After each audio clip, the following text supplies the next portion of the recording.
السلام عليكم ورحمة الله وبركاته. الحمد لله الذي خلق فسوى والذي قدر فهدى والذي أخرج المرعى فجعله غثاء أحوى. الحمد لله الذي بيده الملك وهو على كل شيء قدير. هو الأول والآخر والظاهر والباطن وهو بكل شيء عليم. الحمد لله الذي كتب الآثار ونسخ الآجال والقلوب عنده مفضية والسر عنده علانية. الحلال ما أحل والحرام ما حرم والدين ما شرع والأمر ما قضى.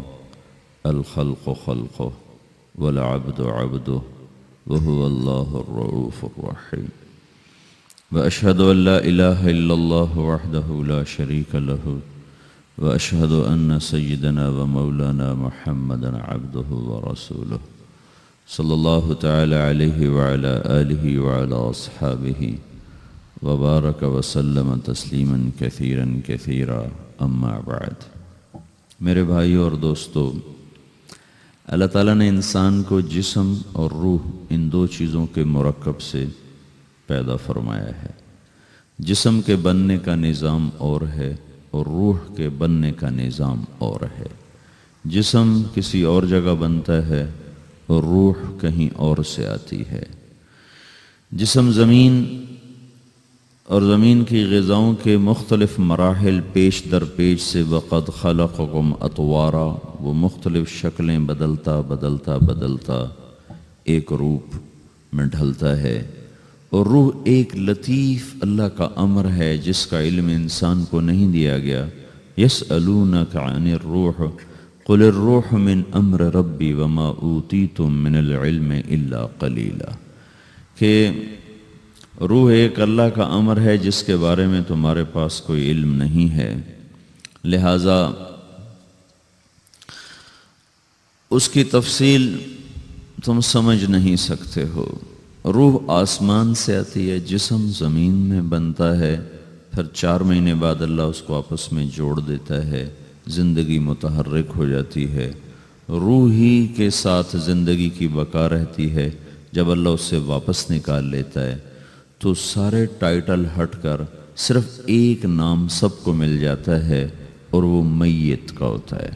وہ حضرت مولانا ہو، وہ کوئی ڈاکٹر ہو، بادشاہ ہو، صدر وزیر ہو، سارے اعزاز ٹائٹل ہٹا کر اس پر میت کا لفظ مہر لگ جاتی ہے.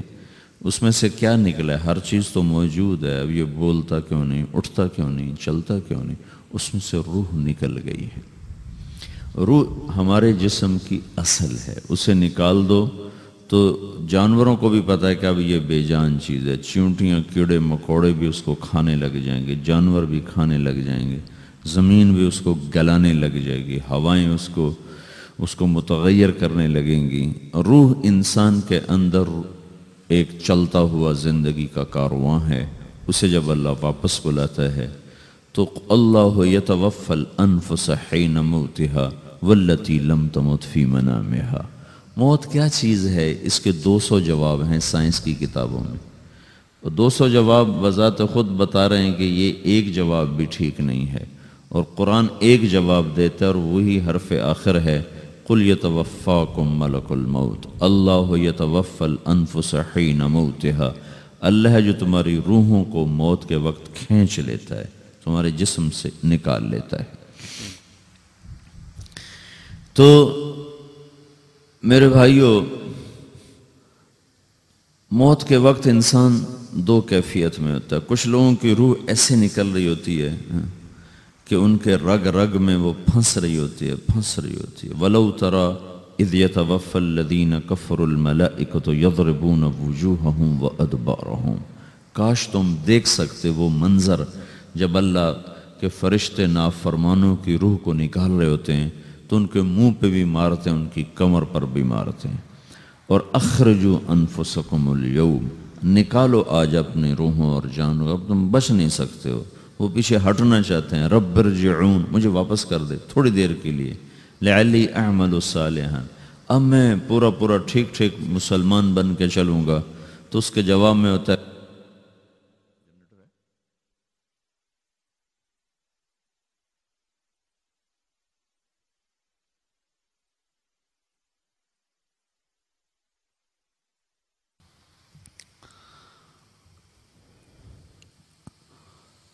اور حدیث پاک میں آتا ہے کہ ملک الموت اترتا ہے، اس کے ساتھ 4 فرشتے ہوتے ہیں. وہ چاروں فرشتے آتے اس کی پٹائی شروع کر دیتے ہیں. ابھی پرسوں یہ حدیث میں نے پڑھی ابن ماجہ میں کہ ملک الموت کہتا ہے ایتھا النفس الخبیثہ کانت فی الجسد الخبیث، اے خبیث روح جو خبیث جسم میں تھی، اخرجی، باہر آؤ. اب وہ واپس تو ہو نہیں سکتا، اپنے آپ کو روک تو سکتا نہیں، تو وہ حیران پریشان خوف زدہ. تو اس کے جواب میں اس کو ملک الموت کہتا ابشری ابشری بحمیم وغساق وآخر من شکلہ ازواج، تیار ہو جا خوفناک عذاب کے لیے اور کھولتے پانیوں کے لیے، کانٹے دار جھاڑیوں کے لیے اور بے شمار عذاب کی شکلوں کے لیے.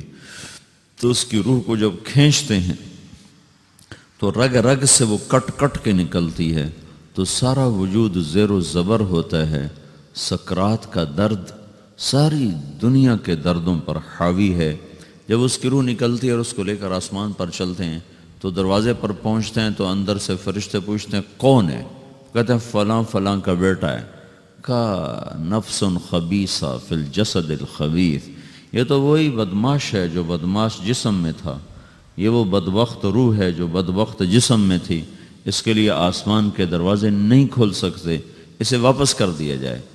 تو آسمان کے دروازے لا تفتح لهم ابواب السماء ولا يدخلون الجنة حتى يلج الجمل في سم الخياط، کہ ان کے لیے آسمان کے دروازے نہیں کھلیں گے اور ان کے لیے جنت کے دروازے نہیں کھلیں گے. پھر یہ وہاں سے نیچے گرائے جاتے ہیں جو اللہ کا قید خانہ ہے سجین. وما ادراک ما سجین کتاب مرقوم، وہ تمہیں خبر نہیں کہ وہ کیا خوفناک قید خانہ ہے جو اللہ تعالیٰ نے بنایا ہے، اسے وہاں دھکیل دیا جاتا ہے. پھر قیامت تک اس کے لیے انتظار کی گھڑیاں ہیں اور عذاب کی شدت ہے. اور جب کوئی نیک آدمی اللہ تعالیٰ کے دربار میں جانے کا اس کا وقت آتا ہے تو اللہ تبارک و تعالیٰ فرماتے ہیں ان الذین قالوا ربنا اللہ ثم استقاموا تتنزل علیہم الملائکۃ الا تخافوا ولا تحزنوا وابشروا بالجنة التي كنتم توعدون نحن اولیاؤکم فی الحیاة الدنیا وفی الآخرة ولکم فیہا ما تشتہی انفسکم ولکم فیہا ما تدعون نزل من غفور الرحیم. جب کوئی نیک مرد عورت کے جانے کا وقت آتا ہے تو اس کے لیے بھی فرشتے آتے ہیں اور آ کر اس کو خوشخبری دیتے ہیں اور آ کر اس کو تسلی دیتے ہیں کہ آپ غم نہ کریں، پیچھے والے بھی آپ کو مل جائیں گے، آپ خوف نہ کریں، آگے ساری منزلیں آپ کے لیے آسان ہیں، آپ کے لیے جنت بھی تیار ہے، رب بھی مہربان ہے. اور حدیث پاک میں آتا ہے کہ ملک الموت اور 4 فرشتے آتے ہیں، وہ 4 فرشتے اس کو سہلاتے ہیں، دباتے ہیں کہ موت کا درد اسے محسوس نہ ہو. اور ملک الموت فرماتے ہیں ایتھا النفس الحمیدہ کانت فی الجسد الحمید اخرجی، اے نیک روح جو نیک جسم میں تھی باہر آؤ. کیا کرو؟ وابشری بروح وریحان ورب راض عنک غیر غضبان، آپ کو بشارت ہو آپ کے لیے جنت تیار ہو چکی ہے اور وہاں کی ساری نعمتیں آپ کے لیے میسر ہو چکی ہیں اور اللہ آپ پہ راضی ہو چکا ہے اور اللہ آپ پہ خوش ہو چکا ہے. اس پر اس کی روح کو نکالا جاتا ہے. پھر سارے فرشتے اس کو استقبال کے ساتھ جب آسمان پر لے جاتے ہیں تو اندر سے پوچھتے ہیں کون ہے؟ کہ فلاں فلاں کا بیٹا، فلاں فلاں کی بیٹی. کہتے ہیں نفس حمیدہ فی جسد حمید، یہ تو نیک روح تھی جو نیک جسم میں تھی، مرحبا بہی. اس کو ہم سب استقبال کس کا کرتے ہیں اور ایک دم آسمان کے دروازے کھلتے ہیں.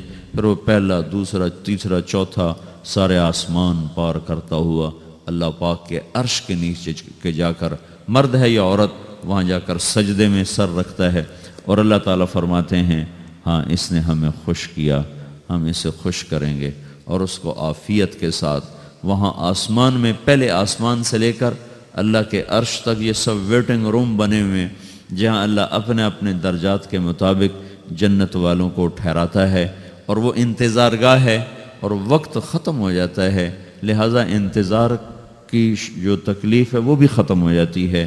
وقت ختم تو انتظار کا احساس ختم، اور ٹائم کے گزرنے کا احساس ختم۔ تو جیسے اصحاب کہف کو اللہ نے غار میں داخل کر کے تو غار کے اندر سے وقت کو نکال کے باہر پھینک دیا، باہر 300 سال گزرے، اندر آدھا ہی دن گزرا تھا۔ وہ جب اٹھے ہیں تو وہ 25 برس کا نوجوان 325 سال کا ہو کے نہیں اٹھا، وہ 25 سال کی عمر میں اٹھا ہے، نہ ناخن بڑا ہے، نہ مونچھیں بڑی ہیں، نہ ان کی داڑیاں لمبی ہوئی ہیں، جو تو زندہ تھے، مر نہیں گئے تھے۔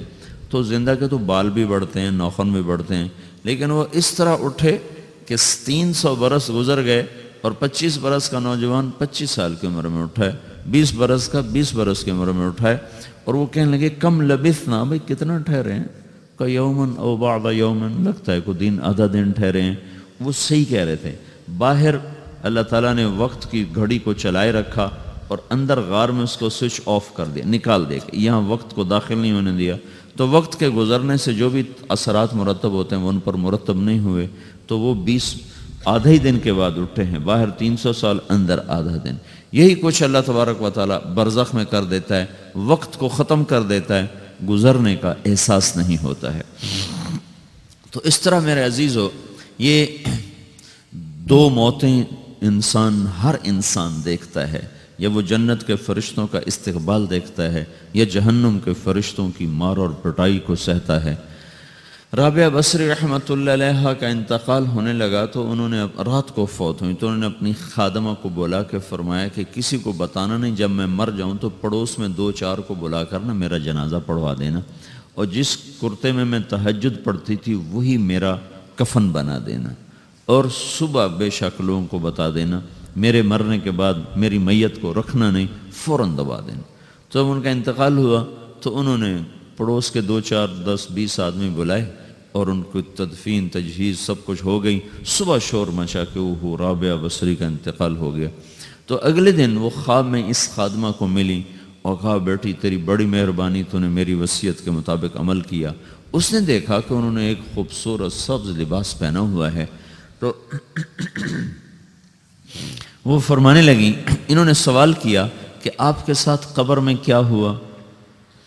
تو وہ کہنے لگی کہ میرے پاس منکر نکیر آئے تھے اور مجھ سے کہنے لگے من رب کی، تیرا رب کون ہے؟ تو میں نے کہا سبحان اللہ، 40 برس جس کو میں نہ بھلا سکی اس کو 4 ہاتھ زمین میں آ کے میں بھول جاؤں گی۔ ان کا 42 برس کی عمر میں انتقال ہوا تھا۔ تو وہ کہنے لگے سبحان اللہ، جس کو میں 40 برس نہ بھلا سکی میں اسے 4 ہاتھ زمین کے اندر آ کے بھول جاؤں گی۔ تو منکر نکیر کہنے لگے اس کا کیا حساب لینا؟ پھر انہوں نے پوچھا کہ وہ آپ کا وہ کرتا کہاں گیا تہجد والا جس میں آپ کو کفن دیا تھا؟ کہا وہ اللہ نے مجھ سے لے لیا ہے اور میرے اعمال کے خزانے میں رکھ دیا ہے، قیامت کے دن میرا وہ کرتا بھی میرے ترازو میں تولا جائے گا، اور مجھے یہ لباس پہنایا ہے جو جنت کا لباس ہے۔ یہ بھی ایک موت ہے، اس طرح بھی لوگ مرتے ہیں۔ اور دوسری بھی ایک موت ہے، ہمارے علاقے کی بتا رہا ہوں، اپنے علاقے کی۔ ایک ذمہ دار مر گیا، اس کی قبر کھودی، ساری بچھوؤں سے بھری ہوئی، ایسے جیسے چیونٹیاں پھر رہی ہوتی، تو انہیں وہ بند کر کے دوسری کھودی، ساری بچھوؤں سے بھری ہوئی، پھر وہ بند کر کے تیسری کھودی، ساری بچھوؤں سے بھری ہوئی۔ قبرستان میں اتنے بچھو کہاں سے آ گئے؟ یہ زمین کے بچھو نہیں ہیں، یہ آخرت کی بلائیں ہیں جس کے ساتھ اب اس سے قیامت تک رہنا ہے اور گزارا کرنا ہے۔ تو یہ 2 طرح کی موتیں روزانہ لوگ مرتے ہیں، روزانہ لوگ مرتے ہیں۔ جب نماز کا وقت ہوتا ہے ملک الموت ساری دنیا کا چکر لگاتا ہے اور دیکھتا ہے کون پڑھ رہا ہے کون نہیں پڑھ رہا، کون پڑھ رہا ہے کون نہیں پڑھ رہا۔ جو نماز کی پابندی کرتا ہے اس کی موت آسانی سے ہوتی، جو نماز میں غفلت کرتا ہے اس کے ساتھ موت کے وقت شدت اور سختی اختیار کی جاتی۔ تو بھائیو، یہ ایک جسم ہے، ایک روح ہے۔ روح باقی رہنے والی چیز ہے، جسم مٹ جاتا ہے، پھر اللہ سے قیامت کے دن نیا جسم عطا فرمائے گا، ایک نیا جسم دیا جائے گا۔ روح وہی ہے جو اللہ کے خزانوں میں جمع ہو جاتی ہے۔ نافرمان کی سیاہ کالی روح ہوتی ہے، فرمان بردار کی روشن چمکدار روح ہوتی ہے۔ تو اللہ نے کچھ تقاضے جسم کے رکھے ہیں اور کچھ روح کے رکھے ہیں۔ جسم کے تقاضے پورے نہ کرو تو یہ پریشان ہو جاتا ہے، روح کے تقاضے پورے نہ کرو تو یہ پریشان ہو جاتی۔ روح کی پریشانی جسم سے زیادہ ہے، چونکہ روح کی طاقت جسم سے زیادہ ہے۔ جسم مٹی سے بنا ہے، اس کی غذا بھی مٹی سے نکلتی ہے۔ روح آسمان سے ہے، اس کی غذا بھی آسمان سے ہے۔ روح کا تعلق جب تک اللہ سے نہیں جڑتا، اس سے بھوک اور پیاس لگتی رہتی ہے۔ جسم کو جب تک روٹی اور پانی نہ ملے، یہ تڑپتا اور پریشان رہتا ہے۔ جیسے اللہ تعالیٰ نے ہمارے جسم میں روٹی اور پانی کی طلب کو بے ساختہ رکھ دیا ہے۔ میں بیان کے دوران بھی پانی پی رہا ہوں، آپ دیکھ رہے ہیں کہ میرا حلق سوکھ جاتا ہے، مجھے طلب محسوس ہوتی ہے پانی، حلق سوکھتا ہے پانی کی طرف بھاگتے ہیں، بھوک لگتی ہم روٹی کی طرف بھاگتے ہیں۔ یہ ایک ایسا اندر میں آٹومیٹک سسٹم ہے کہ ہم اس کو آف نہیں کر سکتے۔ یہ سوتے سوتے بھی بھوک کی وجہ سے آنکھ کھل جاتی، سوتے سوتے پیاس کی وجہ سے آنکھ کھل جاتی ہے۔ یہ ایسا خود اللہ تعالیٰ نے ساختہ نظام بنایا ہے کہ آپ اپنے جسم میں روٹی اور پانی کی طلب کو نہیں نکال سکتے۔ میرے عزیزو، ٹھیک اسی طرح اللہ نے انسانی روح میں اپنی طلب رکھ دی ہے اور اپنے رسول کی طلب رکھ دی ہے۔ یہ دو طلب ایسی ہیں کہ یہ آپ کے جسم روح سے نکل نہیں سکتی۔ جیسے بھوکا روٹی نہ کھا لے، پیاسا پانی نہ پی لے، اسے چین نہیں آ سکتا۔ وہ روح جو اللہ اور اس کے رسول سے نہ آشنا ہے، جب تک وہ وہاں تک پہنچ نہیں جاتی اسے چین نہیں آ سکتا، اس کا اندر پریشان رہے گا۔ 1997 میں جب جنید جمشید سے میری پہلی ملاقات ہوئی تو اس نے مجھ سے یہ سوال کیا کہ مولوی صاحب، ایک پاکستانی نوجوان جس گلیمر کو خوابوں میں دیکھتا ہے، وہ گلیمر تو مجھے زندگی میں ویسے ہی حاصل ہے، میرے چاروں طرف زندگی کا رقص ہے اور میری زندگی کی ہر خواہش، ہر تمنا پوری ہے، اس کے باوجود میرے اندر اندھیرا ہے، میرے اندر خلا ہے۔ مجھے لگتا ہے میں وہ کشتی ہوں جس کا کوئی ساحل نہیں، جس کی کوئی سمت نہیں، جس کا کوئی گھاٹ نہیں۔ یہ کیوں ہے؟ میرے ساتھ تو ایسا نہیں ہونا چاہیے۔ ایک عام لڑکا تو کہتا ہے ہائے کاش یہ ہوتا، اس کو وہ نہیں ہو رہا تو پھر وہ پریشان ہے، ہائے یہ ہوتا، ہائے وہ ہوتا۔ تو میں تو ہائے نہیں کرتا ہوں، میری تو ہر لذت اور خواہش میرے سامنے تشتری میں سجا کے پیش کی جا رہی۔ میں کیوں ایسا کر رہا ہوں؟ میں ہائے ہائے کیوں کر رہا ہوں؟ میرا اندر ویران کیوں ہے؟ میرے اندر میں خلا کیوں ہے؟ یہ وہی خلا ہے کہ وہ روح کی پیاس کو شراب میں بجھانا چاہتا ہے، وہ روح کی پیاس کو لڑکی میں بجھانا چاہتا ہے، وہ روح کی پیاس کو موسیقی سے بجھانا چاہتا ہے، وہ روح کی پیاس کو دنیا کی رعنائیوں میں 5 سٹار ہوٹلوں سے بجھانا چاہتا ہے۔ روح کیا جانے روٹی کیا ہے، شراب کیا ہے، پانی کیا ہے، عورت کیا ہے، موسیقی کیا ہے، گھنگرو کیا ہے، پائل کیا ہے، چھنکار کیا ہے، روح کو ان چیزوں کی کیا خبر؟ امریکہ میں ہماری ایک جماعت تھی تو 4 لڑکے 2 لڑکیاں، 4 لڑکیاں 2 لڑکے مسلمان ہوئے۔ تو ایک لڑکے کا نام رکھا تھا ابراہیم، اور اس کو جب پڑھایا نا کلمہ، انہوں نے کہا ہائے، انہوں نے کہا ہائے، اور دونوں ہاتھ یہاں رکھے سینے پر، دل پر، کہا ہائے۔ تو ہمارے ساتھی ہیں ڈاکٹر اختر، وہ کہنے لگے کیا ہوا کیا ہوا؟ کہنے لگا جب سے ہوش سنبھالا یہ جگہ خالی تھی،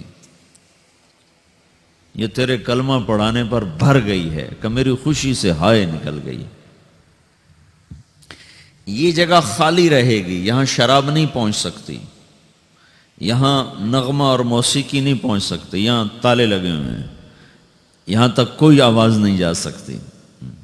دل کے تاروں پر ایک ہی نغمہ چڑھ سکتا ہے اور وہ اللہ کی یاد کا ہے اور اللہ کی محبت کا ہے اور اللہ کے رسول کی محبت کا ہے۔ باقی کوئی مضراب ایسا نہیں جو ان تاروں کو چھیڑ سکے، باقی کوئی چیز آواز ایسی نہیں جو دل کی دنیا پر جا کر دستک دے سکے۔ یہاں بند دروازے ہیں، یہاں صرف اللہ پہنچے گا، اللہ کے رسول کا تعلق پہنچے گا، باقی کوئی چیز یہاں نہیں جا سکتی۔ تو چونکہ آج ہمارا علم غلط ہو گیا ہے، اپنے پنکھا بند کرو، ہمارا علم غلط ہو گیا ہے، تو ہم نے ان دنیا کی چیزوں کو سب کچھ سمجھ کر اس کی دوڑ لگانا شروع کر دی ہے۔ تو روح آسمان سے ہے، اس کا تعلق اللہ سے بناؤ بھائیو۔ اللہ کا تعلق پائے بغیر نہ کوئی مرد مکمل ہے نہ کوئی عورت مکمل ہے، اور چونکہ براہ راست اللہ کو کوئی پا نہیں سکتا، چونکہ وہ ہمارے سامنے نہیں، اس کے اور ہمارے درمیان لاکھوں کروڑوں پردے حائل ہیں، تو اللہ اپنے بندوں میں سے ایک کو منتخب کر کے اپنا رسول بناتا ہے، اس پر اپنا آپ کھول دیتا ہے، پھر اسے کہتا ہے جا لوگوں کو بتا کہ یہ زندگی اللہ کو پسند ہے۔ وہ اللہ کا جو رسول ہے وہ بندوں اور رب کے درمیان واسطہ بن جاتا ہے۔ اللہ نے ہمیں حضرت محمد صلی اللہ تعالی علیہ وسلم جیسا رسول دے دیا۔ اللہ تعالیٰ نے اپنا آپ کسی کو نہیں دکھایا۔ موسیٰ علیہ السلام پہ ایک تجلی پڑی، ان کو 40 دن ہوش نہیں آیا، 40 دن اللہ سے ضد کرنے لگی، رب ارنی انظر الیک، یا اللہ میں تجھے دیکھنا چاہتا ہوں۔ اللہ تعالیٰ نے کہا موسیٰ یہ ہو نہیں سکتا۔ موسیٰ علیہ السلام اللہ کے نبی نے فرمایا لاڈلے نبی تھے، اللہ پاک سے ضد کر لیا کرتے تھے، پھر کہنے لگے نہیں یا اللہ میں نے ایک دفعہ تو ضرور دیکھنا ہے۔ تو اللہ تعالیٰ نے کہا اچھا تم ایسا کرو، میں طور پہ تجلی ڈالوں گا، فَإِنِ اسْتَقَرَّ مَكَانَهُ فَسَوْفَ تَرَانِي، تو میں تجلی ڈالتا ہوں طور پر، اگر طور کھڑا رہا تو تو بھی دیکھ لے گا۔ تو اب اللہ خود سامنے نہیں آیا، صرف ایک تجلی اللہ کے عرشوں کے اوپر سے آنا شروع ہوئی ہے، بیچ میں آپ فاصلہ گنے، اور پھر وہ آ کر فَلَمَّا تَجَلَّى رَبُّهُ لِلْجَبَلِ، پھر وہ جبل پر پہاڑ پر آئی ہے، جَعَلَهُ دَكَّا، وہ پہاڑ ریزہ ریزہ ہو کر ہواؤں میں بکھر گیا، وَخَرَّ مُوسَى صَعِقًا، اور موسیٰ علیہ السلام بے ہوش ہو کے گرے۔ اور جب ہوش آیا فلما افاقا، ہوش آتے کہنے لگے سبحانک، یا اللہ تو پاک بے عیب، میں تیرے بارگاہ میں توبہ کرتا ہوں، میں واقعی نہیں دیکھ سکتا ہوں۔ ہاں کلام کا شرف ملا ہے، زیارت نہیں ہوئی۔ اللہ تعالیٰ نے حضرت محمد صلی اللہ تعالی وسلم کو مکہ سے اٹھایا اور بیت المقدس تک پہنچایا سواری پر، کہ دنیا اسباب کی ہے، یہاں سبب اختیار کیا، سواری کے پر بٹھا کر وہاں پہنچایا، اور اس کے بعد جب اوپر بلایا ہے تو پھر براق کی ضرورت نہیں پڑی، اوپر قدرت کا جہان ہے، اوپر اپنی قدرت سے بلایا ہے۔ یہ بیچ میں دیکھو نا کتنا بڑا، آپ اگر ہوا سے اوپر چلے جاؤ، یہ 500 میل ہوا کا غلاف ہے، اس سے اگر اوپر چلے جائیں گے نا تو آپ خود بم بن کے پھٹ جائیں گے ایک دھماکے کے ساتھ، چونکہ ہر انسان کے اوپر ہوا کا ایک پریشر ہے، کوئی 280 من کے قریب ہر انسان کے اوپر ہوا کا پریشر ہے۔ اس پریشر کو توڑنے کے لیے میرے اندر خود ایک پریشر بنا ہوا ہے جو اس کو توڑ رہا ہے۔ جب یہ ہوا کا پریشر میرے اوپر سے ریلیز ہو جاتا ہے تو میرا اندر کا اپنا پریشر بم کی طرح پھٹے گا اور مجھے پرزے کر دے گا۔ اس لیے وہ خلائی لباس بنایا جاتا ہے جس میں وہ مصنوعی پریشر دیا جاتا ہے تاکہ اوپر جا کر یہ پھٹ نہ جائیں۔ ہمارے نبی جس کرتے اور تہمد میں تھے اسی کرتے اور تہمد سے بیت المقدس سے چلے ہیں، اور ہوا کو نہیں پار کیا، 7 آسمان ہی پار کر لی۔ اور پہلے آسمان پر حضرت آدم علیہ السلام نے استقبال کیا ہے، اور دوسرے آسمان پر حضرت عیسیٰ علیہ السلام، زکریا علیہ السلام، یحییٰ علیہ السلام نے استقبال کیا ہے، تیسرے آسمان پر حضرت یوسف علیہ السلام نے استقبال کیا ہے، چوتھے پر حضرت ادریس علیہ السلام نے استقبال کیا ہے، 5ویں پر ہارون علیہ السلام نے استقبال کیا، اور 6 پر موسیٰ علیہ السلام نے استقبال کیا، اور 7ویں آسمان پر ایک بیت اللہ دیکھا ہے جس کا طواف ہو رہا ہے۔ استقبال کو کوئی موجود نہیں، ایک بڑے میاں ایسے ٹیک لگا کے بیت اللہ کی یوں ٹیک لگا کے بیٹھے ہیں، گوٹھ مار کے، دونوں ہاتھوں کے ایسے گوٹھ مار کے بیٹھے ہیں، ان کی سفید داڑھی ہے، وہ نہیں اٹھے ہیں۔ باقی تو نبی بھی سامنے کھڑے ہوتے تھے استقبال کو، لیکن یہ بزرگ نہیں اٹھے۔ تو آپ نے پوچھا یہ کون بزرگ ہیں؟ تو جبریل نے کہا یہ آپ کے دادا ابراہیم علیہ السلام ہیں۔ آپ خود چل کے آگے گئے ہیں، وہ قریب آئے تو وہ اٹھے اور آپ کو گلے لگایا، ماتھا چوما، پیار کیا۔ سارے نبیوں نے استقبال کے دوران کہا تھا ہمارے بھائی آ گئے، مرحبا ہمارے بھائی آ گئے، لیکن جب ابراہیم علیہ السلام سے ملاقات ہوئی تو انہوں نے فرمایا مرحبا میرا بیٹا آ گیا، مرحبا میرا بیٹا آ گیا ہے۔ اور یہ جو حالانکہ مرتبہ تو ابراہیم علیہ السلام کا چھوٹا ہے، ہمارے نبی کا مرتبہ بلند ہے، لیکن رشتے میں ابراہیم علیہ السلام کا مرتبہ بلند ہے اور ہمارے نبی کا مرتبہ چھوٹا ہے۔ ابراہیم علیہ السلام اوپر جا کر دادا بن رہے ہیں اور یہ نیچے پوتا پڑ پوتا بن رہے ہیں، تو رشتے کی نسبت میں آپ چھوٹے ہیں، وہ بڑے ہیں۔ مرتبے اور مقام میں تو اللہ کے بعد آپ کا اور آپ کے سامنے کوئی ہے نہیں، بس اوپر اللہ اور نیچے اللہ کا رسول ہے، باقی سبھی نیچے ہیں۔ لیکن یہ امت کو سبق دینا تھا کہ اللہ تعالیٰ کو معلوم تھا کہ آنے والی یہ جو نسل ہے یہ ماں باپ کے نافرمان ہوں گے، چونکہ انہیں صرف پیسہ کمانا، آپ کا بھی قصور نہیں، آپ کو ٹیکسٹائل سکھائی جا رہی، کوئی ماں باپ کی تعظیم تو نہیں سکھائی جا رہی ہے۔ اور خود آپ کے ماں باپ نے آپ کو نہیں بتایا کہ ماں کسے کہتے ہیں، باپ کسے کہتے ہیں۔ جس چیز نے بتانا تھا وہ آپ نے پڑھا نہیں، وہ تو دین نے بتانا تھا، قرآن نے بتانا تھا، سیرت نبی نے بتانا، وہ سیرت آپ نے پڑھی نہیں، قرآن آپ نے پڑھا نہیں۔ آپ کا سارا زور لگا پہلے وہ ایف ایس سی کو پاس کرنے میں، پھر ٹیکسٹائل میں آ گیا تو اب دھاگا کیسے بنتا ہے، آپ کا سارا علم ہے کہ دھاگا کیسے بنتا ہے۔ یہ علم آپ نہیں پڑھ رہے کہ انسان کیسے بنتا ہے، یہ مشین کیسے چلتی ہے، آپ یہ سیکھ رہے ہیں۔ یہ انسان کیسے چلے یہ کسی ادارے میں نہیں سکھایا جا رہا۔ وہ اداروں کا یہ موضوع ہی نہیں کہ انسان بناؤ، اداروں کا موضوع ہے بس روبوٹ بناؤ جنہیں بس دھاگا بنانا آتا ہو، کسی کو دوائی بنانی آتی ہو، کسی کو حل بنانا آتا ہو، کسی کو بم بنانا آتا ہو، کسی کو کپڑا بنانا آتا ہو، کسی کو لوہا بنانا آتا ہو، کسی کو سونا ڈھالنا آتا ہو، کسی کو زمین کا سینہ چیرنا آتا ہو۔ تو یہ جو ضروریات زندگی ہیں یہ مقاصد میں تبدیل ہو کر ہم معیار انسانیت سے انتہائی پستیوں میں چلے گئے ہیں اور پتہ نہیں کہاں جا کے گم ہو گئے۔ تو اللہ تعالیٰ نے ابراہیم علیہ السلام کی طرف حضور کو چلوایا تاکہ یہ پیغام ملے کہ ماں باپ کا ایک مقام ہے، ایک مرتبہ ہے جس کو کھو دینا سب سے بڑی ہلاکت ہے اور جس کی ناقدری سب سے بڑی تباہی ہے۔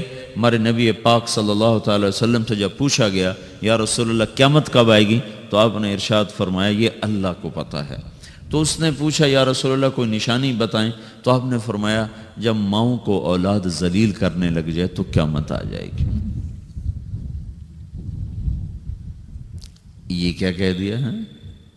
حالانکہ آپ نے صاف کہا ہے جب دنیا میں ایک آدمی بھی اللہ کا نام لینے والا باقی نہیں بچے گا تو قیامت آ جائے گی۔ لیکن آپ نے کہا جب اور کہا ان تلد الامۃ ربتہا، جب بیٹیاں بھی ماؤں کو ذلیل کرنے لگ جائیں، بیٹے تو کرتے ہی رہتے ہیں، کہ جب بیٹیاں بھی، جب بچیاں بھی اپنی ماؤں کو ذلیل کرنے لگ جائیں، نوکر کی طرح سلوک کرنے لگ جائیں، تو پھر قیامت آنے آ گئی۔ کب؟ پھر آ گئی۔ ایک لڑکی اپنی ماں کو کہہ رہی تھی بکواس نہ کر، میں سن رہا تھا میرے سامنے کی بات، اور اپنی ماں کو کہہ رہی تھی بکواس نہ کرو، تو اس کے آنسو ایسے ڈھلک کر اس کے گالوں پر نیچے جا رہے تھے، نیچے جا رہے تھے، نیچے جا رہے تھے۔ یہ آنسو وہ ہیں جو ساری کائنات کو آگ لگا دیں گے، زیر زمین آسمان کا نظام زیر و زبر ہو جائے گا۔ تو میرے عزیزو ہماری بدقسمتی ہے کہ اس ملک کے پیچھے بڑی قربانیاں ہوئی ہیں، لیکن ایسے نکمے نااہلوں کے ہاتھ میں آیا کہ جو اپنی حکومت بچانے کے چکر میں رہے، انہیں نہ خود اپنی تعمیر کا خیال آیا نہ اپنی نسل کی تعمیر کا خیال آیا۔ پیسے کا کم ہو جانا تو کوئی اتنا بڑا نقصان نہیں، نسل کا گم ہو جانا اس سے بڑا کوئی نقصان کوئی۔ نوجوان نسل کو منزل کا ہی نہ پتہ ہو، ان کے سامنے کوئی ہدف ہی نہ ہو، صرف پیسہ اور صرف پیسہ اور صرف پیسہ، اس کے سوا وہ کچھ جانتے نہ ہوں، تو وہ قوم برباد ہو گئی جن کی نسل اپنی اقدار بھول گئے، اپنے معیار بھول گئے، اپنی عزت کے پیمانے اپنے ہاتھوں سے توڑ دیے اور صرف شہوت کے غلام بن گئے۔ ناچنا گانا شراب زنا یہ سارے معاشرے کا کلچر بن جائے، اس معاشرے کو ہلاکت سے کوئی چیز نہیں بچا سکتی۔ کبھی وہ معاشرہ، چونکہ وہ ابھی تک اللہ نے کسی کو اپنی حکومت میں شریک نہیں بنایا ہے اور نہ وہ آئندہ بنانے والا ہے۔ یہ دھرتی اللہ کی ہے، یہ آسمان اللہ کا ہے، یہاں وہ ہوتا ہے جو اللہ چاہتا ہے، یہاں وہ ہوتا ہے جو اللہ کا امر ہوتا ہے، یہاں وہ نہیں ہو سکتا جو میں اور آپ چاہیں۔ اور میرے اللہ کا فیصلہ ہے کہ جب نافرمانی ہوگی اللہ دھو دے گا، جب بے حیائی آئے گی اللہ تعالیٰ کی طرف سے جھاڑو چلے گا۔ پہلی قومیں اس لیے ہلاک نہیں کہ ٹیکنالوجی میں مار کھا گئی تھی۔ فرعون کو ٹیکنالوجی میں مار کھا کے سمندر میں غرق ہوا تھا، وہ کتنے لاکھوں کا لشکر لے کر تعاقب میں چلا تھا، اور اللہ تعالیٰ نے ایک پل میں فَأَخَذْنَاهُ وَجُنُودَهُ فَنَبَذْنَاهُمْ فِي الْيَمِّ وَهُوَ مُلِيمٌ، اللہ نے پکڑ کے پانیوں میں ڈالا اور ہمیشہ کے لیے عبرت کا نشان بنایا۔ عاد ہود علیہ السلام کی قوم اتنی طاقتور قوم تھی، وہ لمبے لمبے ان کے قد تھے، 300 سال تک ان کی جوانی چلتی تھی۔ ایک ہوا کے ذریعے سے اللہ نے ان کو اڑایا اور ان کے کھوپڑیاں پھاڑ کے رکھ دیں، آپس میں ٹکرا کے ان کے سر الگ کر دیے، دھڑ الگ کر دیے۔ صالح علیہ السلام کی قوم پہ فرشتے نے چیخ ماری، عیسیٰ علیہ السلام کی قوم کو اللہ نے کھڑے کھڑے خنزیر بنا دیا، وجعل منہم القردۃ والخنازیر، اور بنو اسرائیل کے پورے ایک علاقے کے لوگوں کو اللہ تعالیٰ نے رات میں کہا کونو قردۃ خاسئین، رات میں سب کو اللہ تعالیٰ نے بندر بنا دیا۔ لوط علیہ السلام کی قوم پہ 5 عذاب اللہ تعالیٰ نے اٹھا کے مارے کہ ایک آدمی اللہ نے اس میں زندہ نہ چھوڑا، سب کو جا کے تہ خاک کے پہنچا کر اوپر ایک گندا پانی ان پہ مسلط کر دیا، جس کو ڈیڈ سی کہتے ہیں، جو اتنا گاڑھا ہے کہ اس میں چھلانگ بھی لگاؤ تو کوئی نہیں ڈوبتا ہے، اتنا گاڑھا وہ پانی ہے، اس میں ڈوبتا کوئی نہیں۔ وہ کوئی 70 مربع میل میں پھیلا ہوا علاقہ ہے، میں گیا ہوں وہاں۔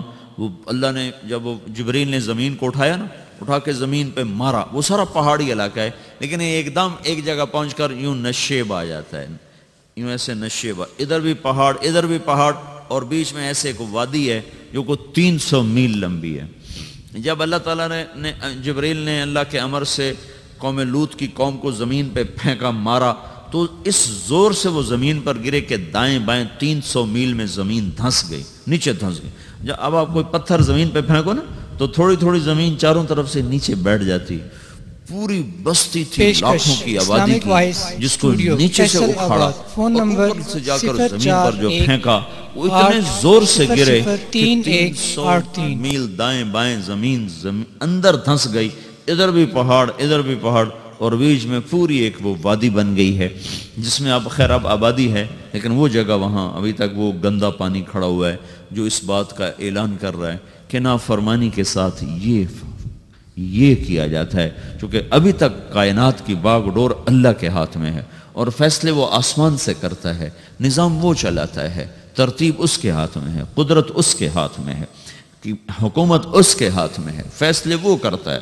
کل یوم هو فی شأن ان الامر کلہ للہ، ساری شان، ساری قدرت، ساری ہیبت، سارے فیصلے آسمانوں سے ہوتے ہیں، اس کے ملک میں، فیصلوں میں، تدبیر میں، تقدیر میں اور نظام میں کوئی شریک نہیں ہو سکتا، کوئی شامل نہیں ہو سکتا ہے۔ تو بھائیو، وہ جب ناراض ہوتا ہے تو زمین و آسمان کو زیر و زبر کر دیتا ہے، اور جب وہ راضی ہوتا ہے تو زمین و آسمان کی برکتوں کے دروازے کھول دیتا ہے۔ تو اللہ تعالیٰ نے ہمیں حضرت محمد صلی اللہ تعالی علیہ وسلم جیسا راہبر دیا، جس نے قیامت تک آنے والی ایک ایک چیز کو آنکھوں سے دیکھ کے بتا دیا۔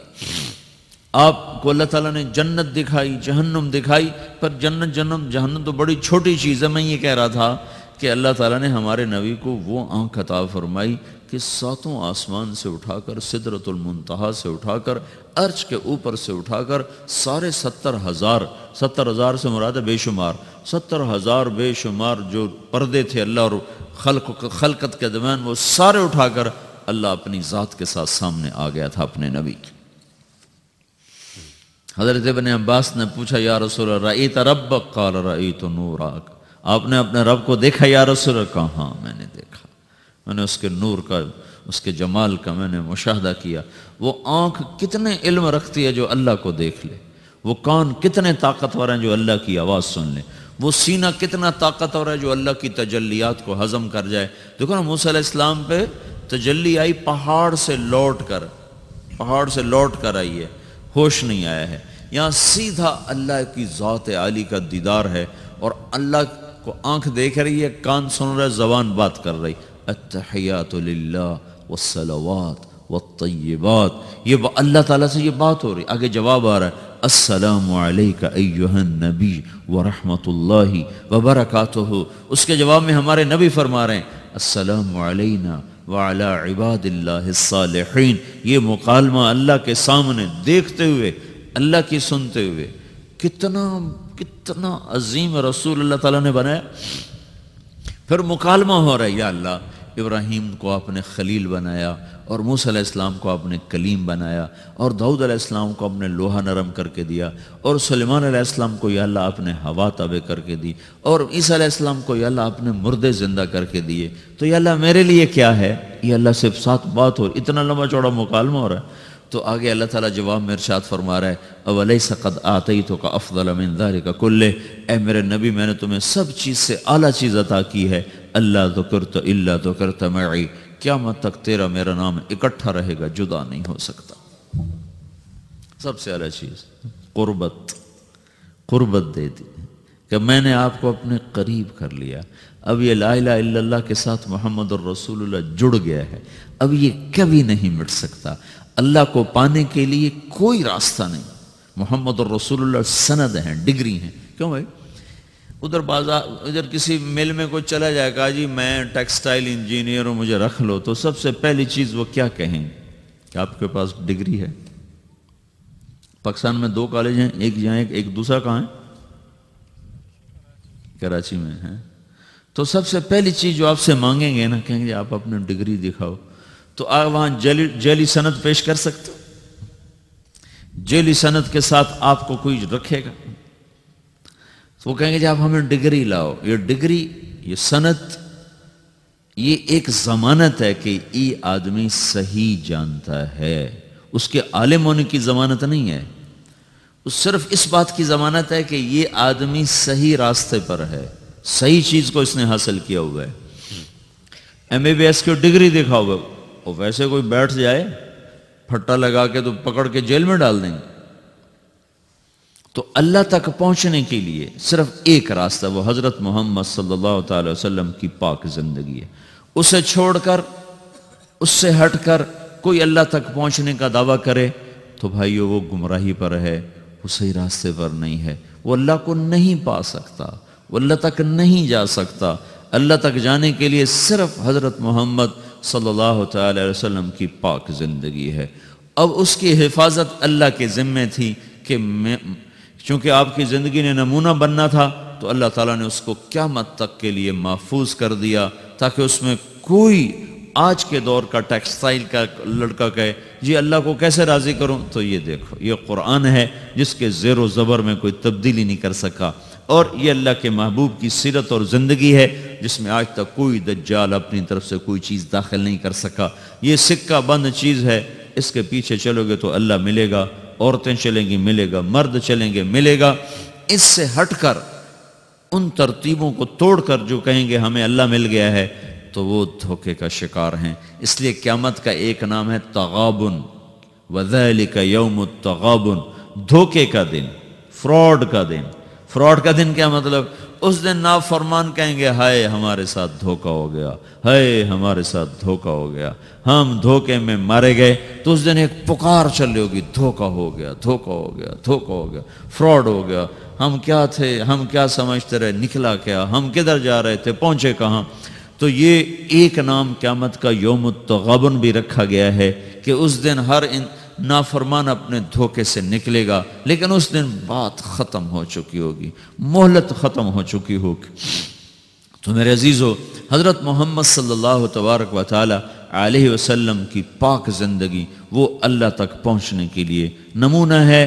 آپ کی پیدائش سے لے کر وفات تک ساری زندگی اللہ تعالیٰ نے محفوظ کر دی ہے، ایسی محفوظ کی ہے کہ نہ کسی بادشاہ کی ایسے تاریخ لکھی گئی، نہ کسی بڑے وزیر کی ایسے تاریخ لکھی گئی، نہ کسی سائنسدان کی، نہ کسی دانشور کی، نہ کسی مفکر کی، نہ کسی شاعر کی۔ ایک یتیم کے لیے اللہ نے جو قلم چلوایا لوگوں کا، آپ مسکراتے کیسے تھے، آپ روتے کیسے تھے، آپ غمگین کیسے ہوتے تھے، یہ کوئی بات اگر ان باتوں کا ہمیں نہ پتا ہو تو شریعت میں تو کوئی فرق نہیں پڑتا ہے، لیکن اللہ نے وہ باتیں بھی لکھوا دی کہ جب آپ غمگین ہوتے تھے تو ایسے بیٹھتے تھے، یہ آپ کے غم کی نشانی، سیدھے ہاتھ سے داڑھی پکڑی ہوتی تھی اور اس کونے کو اس ہاتھ پہ رکھا ہوتا تھا ایسے، اور آپ ایسے بیٹھے ہوتے تھے، یہ آپ کے غم کی نشانی کہ آج اللہ کا نبی غمگین بیٹھا ہے۔ اور تھوڑی دیر کے بعد آپ ایسے سر پر ہاتھ پھیرتے ایسے، اور پھر یوں داڑھی پکڑ کے بیٹھ جاتے، ایسے بیٹھتے تھے۔ اتنی باری اگر مثلا یہ چیز آپ کو مجھے معلوم نہ ہو تو ہمارے کیا فرق پڑتا ہے، لیکن اللہ نے ایک ہی حبیب بنایا، ایک اس سے محبت کی، اس سے عشق کیا، پھر اس کی زندگی کو اللہ تعالیٰ نے خود، اس کی ساری اداؤں کو اللہ تعالیٰ نے خود، آپ کہاں مسکرائے کہ دانت ظاہر ہوئے، آپ کہاں مسکرائے کہ داڑھیں بھی ظاہر ہوئیں، یہ بھی لکھا ہوا کہ آپ کی داڑھ مبارک بھی نظر آ رہی تھی، جب آپ ہنس رہے تھے تو آپ کی داڑھیں بھی نظر آ رہی تھیں، جب آپ ہنس رہے تھے تو صرف آپ کے دانت نظر آ رہے تھے۔ آپ کس جگہ پر کیسا روئے، ہچکیوں سے روئے یا آنسوؤں سے روئے، یا آپ نے ٹھنڈی آہ بھری، یہ اتنی چھوٹی چھوٹی باریک باتوں کو بھی اللہ تعالیٰ نے محفوظ کر کے لکھوا دیا۔ آپ کو کیا پسند ہے، آپ کو کون سا گوشت پسند ہے؟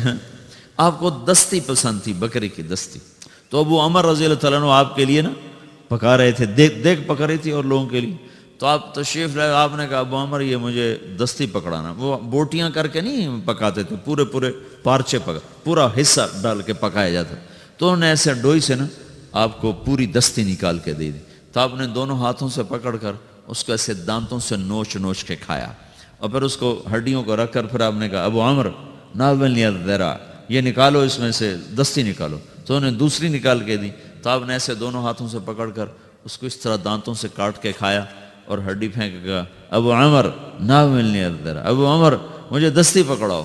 وہ کہنے لگے یا رسول اللہ اب بکری کی تو دو ہی ہوتی ہیں تو آپ نے کہا اللہ کے بندے، اگر تو میرے کہنے پہ ہاتھ ڈال دیتا تو جب تک میں کہتا رہتا اللہ میرے لیے نکال کے مجھے کھلاتا رہتا۔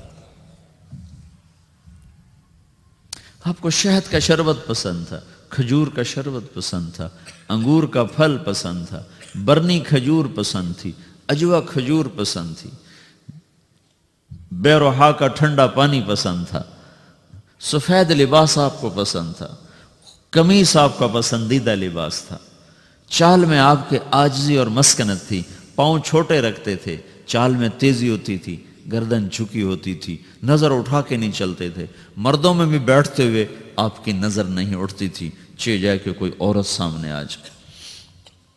اس مخلوط تعلیم نے بے حیائی کو ایسا بھڑکایا ہے کہ آگ لگا کے رکھ دی۔ مسلمان ہماری ایک زندگی ہے، ہم مغرب کے غلام نہیں ہیں، بن گئے اپنے کرتوتوں کی وجہ سے بن گئے، تو پھر جو غلام ہوتا ہے اس کی اپنی کوئی اقدار نہیں ہوتی، جو آقا کہے گا اسے وہی کرنا ہے۔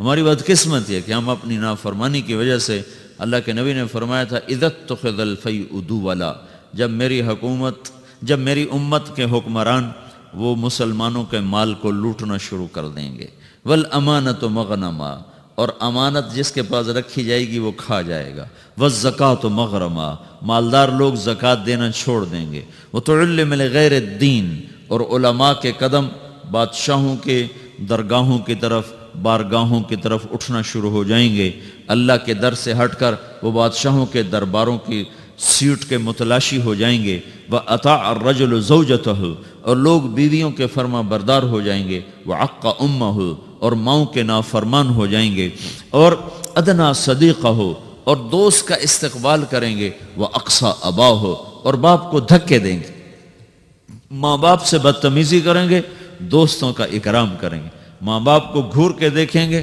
دوست کو خوش ہو کے دیکھیں گے، ماں باپ کو پانی پلا کے راضی نہیں ہوں گے، دوستوں کے لیے ان کو مری میں بھی جا کر کھانا کھلانے کے لیے تیار ہو جائیں گے۔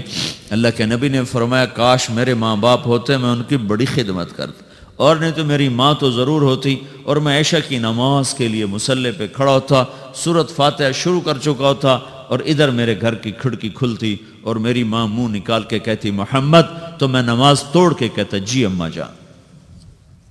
یہ اللہ کے رسول کا جذبہ ہے۔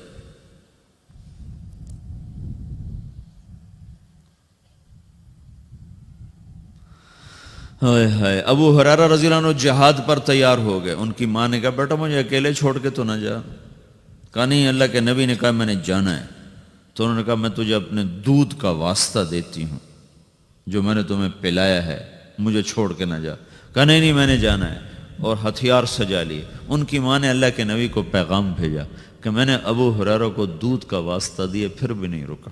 ابو ہریرہ ہتھیار سجا کے مسجد میں آئے تو آپ نے منہ ادھر پھیر لیا، ابو ہریرہ کو دیکھا بھی نہیں، وہ پریشان ہو گئے، کیا ہو یا رسول اللہ؟ کہا چلے جاؤ، مجھے تمہارے جہاد کی ضرورت نہیں، تیری ماں نے تجھے دودھ کا واسطہ دیا پھر بھی تیرا دل نہ پسیجا، اس کے بعد تو کون سا جہاد کرنا چاہتا ہے؟ کس جہاد میں تو جانا چاہتا؟ اب جنت میں تشریف لے گئے تو آپ نے جنت میں قرآن کی تلاوت سنی. آپ نے پوچھا یہ کون تلاوت کر رہا ہے؟ تو فرشتوں نے کہا جی حارثہ بن نعمان تلاوت کر رہے ہیں. حارثہ مدینے بیٹھا ہے، تلاوت اتنے آواز آ رہی ہے کی چکر ہے. انہوں نے کہا جی ماں کی خدمت کی وجہ سے اللہ نے یہ عزت بخشی. جب قرآن پڑھتا اللہ ساری جنت کو سناتا.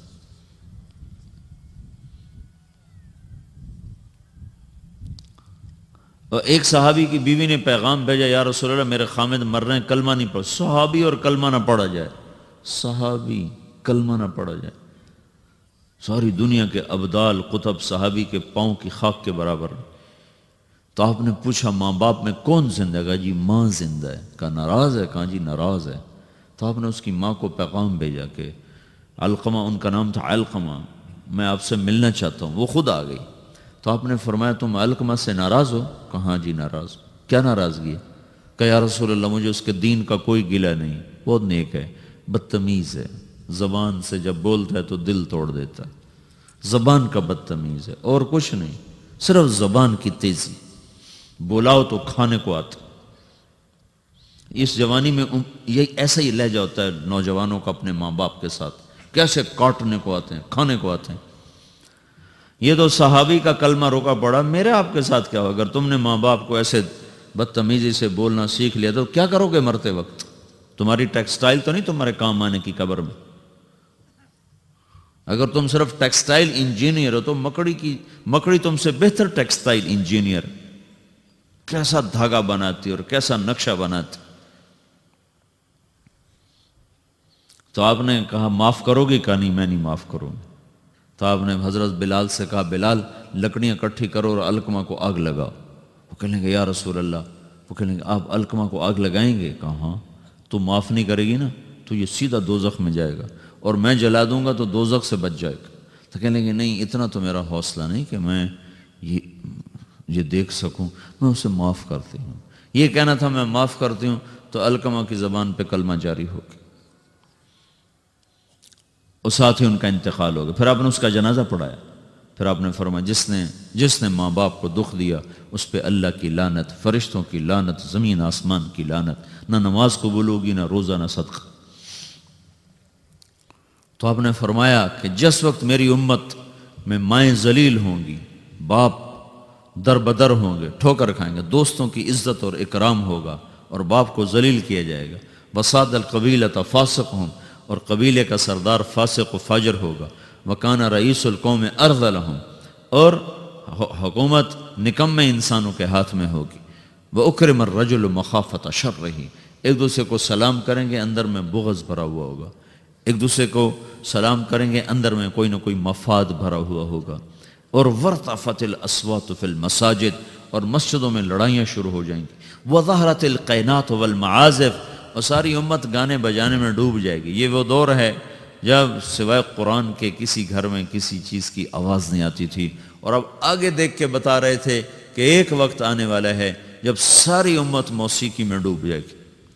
ظہرت القینات، اور گانے والیاں معزز ہو جائیں گی، محترم ہو جائیں گی. والمعازف، اور گانے کے آلات، سارے ٹیکسٹائل کے ہاسٹل میں میوزک کی آواز چاروں طرف گونج رہی ہے. میں نے ہاسٹل لائف گزاری ہے، میوزک کیسے گونجتا ہے میں خود اس دور سے گزرا ہوں، لیکن میں تو جانور تھا، مجھے تو پتہ نہیں تھا. اور اس طرح تبلیغ کا کام بھی کوئی نہیں تھا کہ ہمیں آ کے کوئی بتاتا اور سمجھاتا. تمہیں تو ہم بتا رہے ہیں. یہاں آ کے بیان کیا تھا جنید جمشید نے، یہ ایگریکلچر یونیورسٹی میں، تو میں بھی ساتھ تھا. تو کہنے لگا دیکھو میرے عزیزوں، میں گانے والا ہوں، میں توبہ کر چکا ہوں، تم سننے سے ہی توبہ کر لو.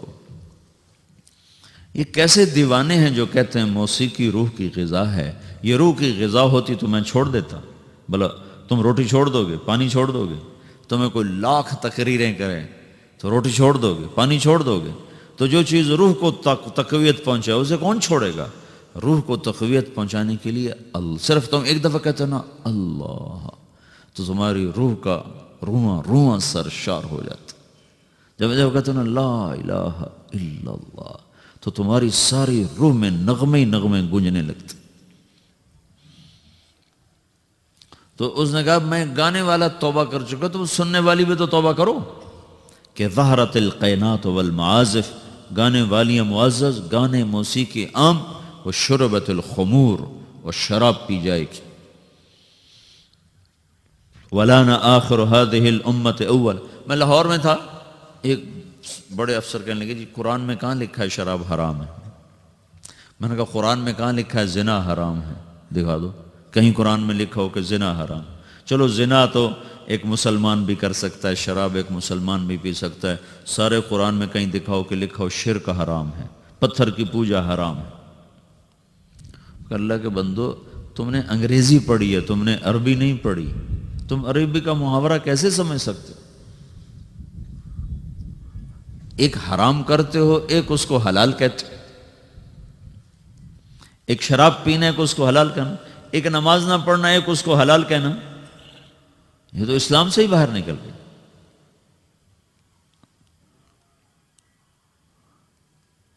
چونکہ ہم مغرب کی طاقتور دعوت سے متاثر ہیں. میڈیا بول رہا ہے، ٹی وی چل رہا ہے، سیڈیز چل رہی، کتابیں چل رہی، اور آپ اپنی بنیاد سمجھتے نہیں ہو. آپ کے پاس اپنے دین کے بارے میں کچھ نہیں. 95% نوجوان نماز نہیں پڑھتے. جس نماز کو آپ نے کہا جعلت قرۃ عینی فی الصلاۃ، میری آنکھوں کی ٹھنڈک نماز ہے، اور کربلا کی تپتی ہوئی ریت اور جھلستی ہوئی ہوا اور کائنات کا سب سے سنگین واقعہ روح پذیر ہو رہا ہے. سب سے بڑے ظلم کی داستان لکھی جا رہی ہے، اور آل رسول کے سر کٹ رہے ہیں، اور کائنات کا سب سے پاک خون دھرتی پر بہہ رہا ہے، اور کائنات کی سب سے پاک ہستی کے سینے میں تیر پار ہو رہے ہیں، اور اس کے سامنے اس کی نسل ذبح ہو رہی ہے. اور سورج ڈھلتا ہے اور نماز کا وقت آتا ہے تو انہوں نے زہیر بن القین جو آپ کے رائٹ سائڈ کے جھنڈا بردار تھے، ان سے کہا جاؤ ان سے کہو نماز پڑھنے دو.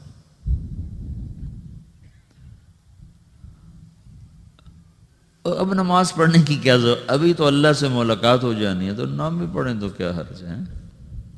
تھوڑی دیر کے بعد تو سر کٹنے والا ہے.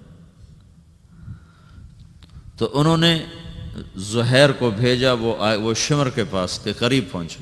جنگ تو زوروں پر تھی. وہ شمر کے قریب پہنچے اور زور سے کہا تھوڑی دیر کے لیے جنگ روکو، نماز پڑھنے دو. تو شمر نے کہا تمہاری نماز نہیں ہوتی ہے. تو انہوں نے کہا اللہ کی لعنت ہو تم پر، جن کے طفیل نماز ملی ان کی نہیں ہوتی. وہ اس گھر کی وجہ سے تو نماز ملی ہے، انہی کی نہیں ہوتی، تمہاری ہوتی ہے. تو انہوں نے واپس آ کر کہا کہ جی وہ نماز کی اجازت نہیں مل رہی. تو آپ نے کہا آدھے دشمن کے سامنے کھڑے ہو جاؤ اور آدھے صفے بنا لو. اور نماز شروع ہو گئی اور نماز پڑھی گئی، اور ایسی نماز ہے کہ خون بہہ رہا ہے، دھڑ کٹ رہے ہیں، گردنیں جدا ہو رہی ہیں. یہ وہ سجدہ ہے جس جیسا سجدہ شاید پیچھے آنے والے زمانوں میں اور کسی نے نہ کیا ہوگا، کہ جن کے وضو بھی ان کے خون سے ہو رہے تھے.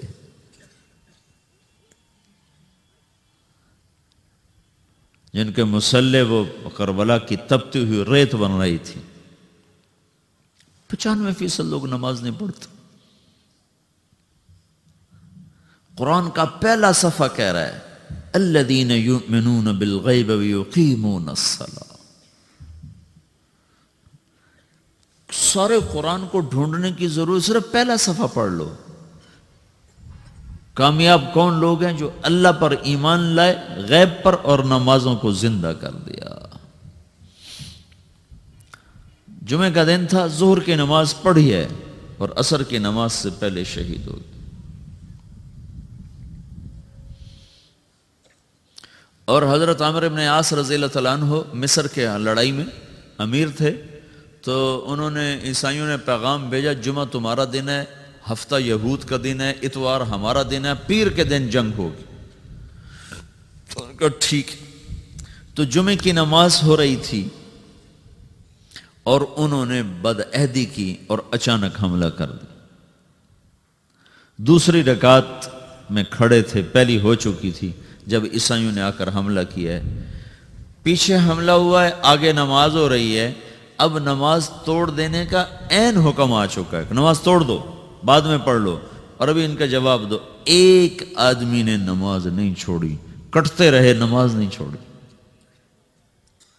اور سرار لشکر عمرو بن عاص خود نماز پڑھا رہے تھے، اس ایک رکعت میں 2 صفیں پوری کٹ گئیں۔ سارے مصر کی جنگوں میں 5 برس میں اتنے لوگ شہید نہیں ہوئے جتنے اس نماز کی ایک رکعت میں شہید ہو گئے۔ اور تم لوگ صرف اچھے بھلے نمازی امتحان میں نماز چھوڑ دیں گے، پڑھائی کا زور پڑ گیا، پڑھائی کا زور پڑ گیا، پیچھے دھڑ کٹ رہے ہوں، سر تن سے جدا ہو رہے ہوں، اور آگے آدمی نماز میں کھڑا مرنے کو تیار ہو، کتنا دھن جگرا چاہیے اس کے لیے؟ جو قوم یہ تاریخ رکھتی ہو، اسی قوم کی 95% نوجوان نسل سجدے سے انکار کر چکی، تو تمہارا یہ پیسہ تمہیں کیا عزت دے گا؟ تمہاری ٹیکسٹائل تمہیں کہاں پہنچا سکتی ہے جب تم اللہ اور اس کے رسول سے ہی باغی ہو جاؤ گی؟ مال کی کیا بات، اللہ نے فرعون کو دے دیا تھا، قارون کو دے دیا تھا، حامان کو دے دیا۔ آج یہود کو اللہ نے اتنا رزق دیا ہوا ہے تو کیا اللہ یہودیوں سے خوش ہو گیا؟ شدید ترین عذاب میں مبتلا ہے ہونے والی نسل ہے یہود کی۔ تو میرے بھائیو، اللہ کو مطلوب بناؤ، اللہ کو، اس کو سامنے رکھ کر زندگی کا سفر طے کرو۔ اس میں چاہے ٹیکسٹائل انجینئر بنو، چاہے ڈاکٹر بنو، چاہے تم تاجر بنو، سائنسدان بنو، ذمہ دار بنو، منزل تو سامنے رکھو، کہاں جانا ہے وہ تو سامنے رکھو بھائی۔ اچانک موت آ جائے کیا پلے ہوگا؟ ایک بڑی اچھی وہ ماڈرن فیملی کا نوجوان نا کراچی میں تبلیغ میں لگ گیا، داڑھی رکھ لی، تو ساری فیملی، ان کی لڑکیاں جین پہننے والی، کٹے بال، تو ساری فیملی نے اس کے اوپر چڑھ گئی، داڑھی کٹاؤ، داڑھی کٹاؤ، داڑھی کٹاؤ۔ وہ ساری فیملی کا پریشر نہ سہ سکا اور اس نے داڑھی منڈا دی۔ 4 مہینے بعد مر گیا۔ تو اس کا باپ اس کے سرانے کھڑا ہو کے کہہ رہا تھا، اگر مجھے پتا ہوتا تیری اتنی مختصر زندگی ہے تو میں یہ کام تجھ سے کبھی نہ کرواتا۔ رے ظالم، ارے بے وقوف، اپنے ہاتھوں سے تو نے اپنے بیٹے کو ہلاک کر دیا۔ زندگی مختصر ہو یا لمبی ہو، طریقہ تو میرے نبی کا چلنے والا ہے۔ امام حسین نے کیوں حکومت کو ٹھکرا دیا؟ ساری اولاد ذبح کرا دی، نہیں، یہ سودا مجھے قبول نہیں۔ حالانکہ ان کی جنت کا فیصلہ تو ماں کی گود میں ہو چکا تھا۔ آپ نے کہا حسن اور حسین جنت کے نوجوانوں کے سردار ہیں۔ پھر ایک شخص اپنی آنکھوں کے سامنے، اوہ ہوئے، ایک بیٹا ذبح ہو رہا، دوسرا ذبح ہو، تیسرا ذبح ہو، چوتھا ذبح ہو، بھتیجے ذبح ہوں، بھائی ذبح ہوں۔ اللہ اکبر، کیا ظرف ہے، اور ماتھے پہ بل نہ آ رہا، سبحان۔ تو تم ایسی تاریخ رکھو، پھر تمہارے ہاسٹل میں دھڑا دھڑ میوزک چل رہا ہو، گالی گلوچ ہو، نماز پہ 8-10 لڑکے مسجد کو جا رہے ہوں، تو کہاں جا رہے ہو؟ کیا بنانا چاہتے ہو؟ کتنا کو بن جاؤ گے؟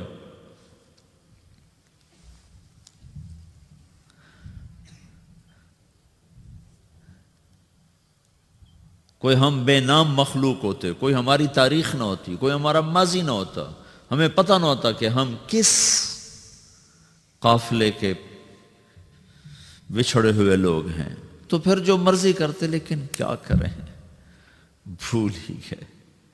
مدت ہوئی صیاد نے چھوڑا بھی تو کیا، تاب پرواز نہیں، راہ چمن یاد نہیں۔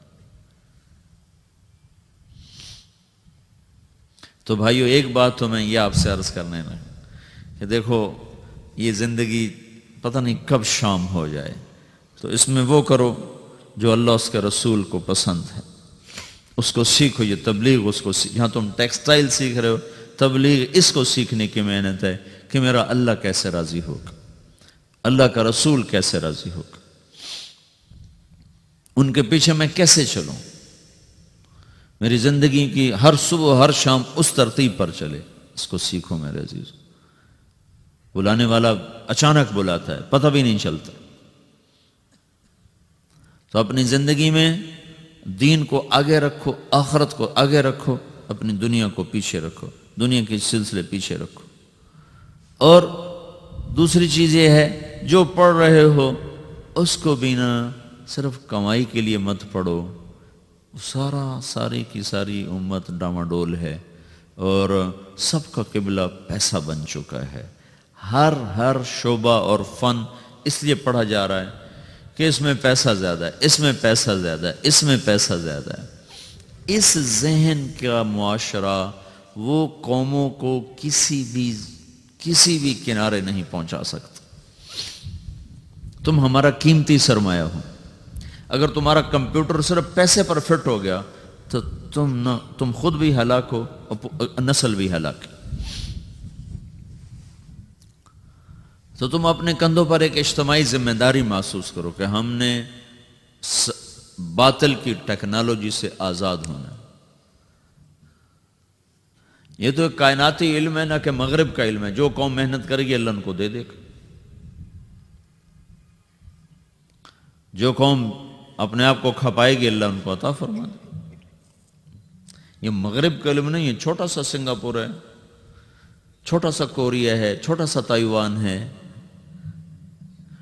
جو ان کی دنیا کی محنت ہے اس کی تعریف تو کرے۔ ان میں کفر ہے، ان میں شراب ہے، زنا ہے، جو کوئی وہ الگ چیز ہے، لیکن یہ دنیا دارالاسباب ہے، انہوں نے اس میں محنت کی ہے، کوشش کی ہے۔ تو تم اس علم کو پڑھو، صرف اس لیے نہیں کہ ہم نے تنخواہ لینی ہے بڑی اچھی اور جنرل مینیجر بن جانا ہے پھر ہمارے پاس بڑے پیسے آ جائیں گے، نہیں، کہ ہم نے پوری اپنے قوم کو، ملک کو ہم نے اس سوال سے اپنے پاؤں پہ کھڑا کرنا ہے۔ سب سے بڑی جو مین کراپ ہے پاکستان میں، زمیندار کا بیٹا ہوں، کپاس ہے۔ سارا پاکستان جو چل رہا ہے وہ کپاس کے اوپر چل رہا ہے، باقی چیزوں سے برائے نام ہے۔ اور اس کو اندر اس کو توڑنے کی کوشش۔ ڈاکٹر یوسف صاحب یہاں تھے، وہ ایک نئی کاٹن آئی ہے بیٹی جس کو سنڈی نہیں لگتی، تو انہوں نے وہ بنا لی اللہ کے فضل سے۔ ہم 2 سال سے کاشت کر رہے ہیں، وہ 40 من فی ایکڑ ہو رہی ہے اور اس کو سنڈی واقعی نہیں لگتی ہے سوائے لشکری کے۔ لشکری ایسے کمزور سی سنڈی، وہ ہلکے سے سپرے سے مر جاتی۔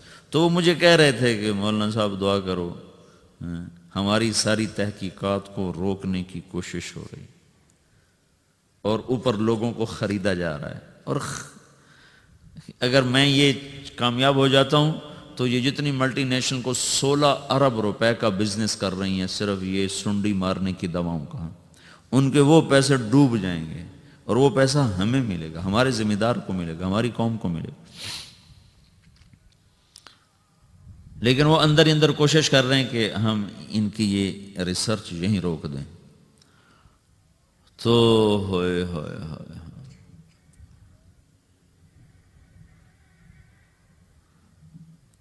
روک دیا پھر، لیکن اب تو خیر بیج تو بازار میں آ گیا، اسے اب کون روکے گا انشاءاللہ۔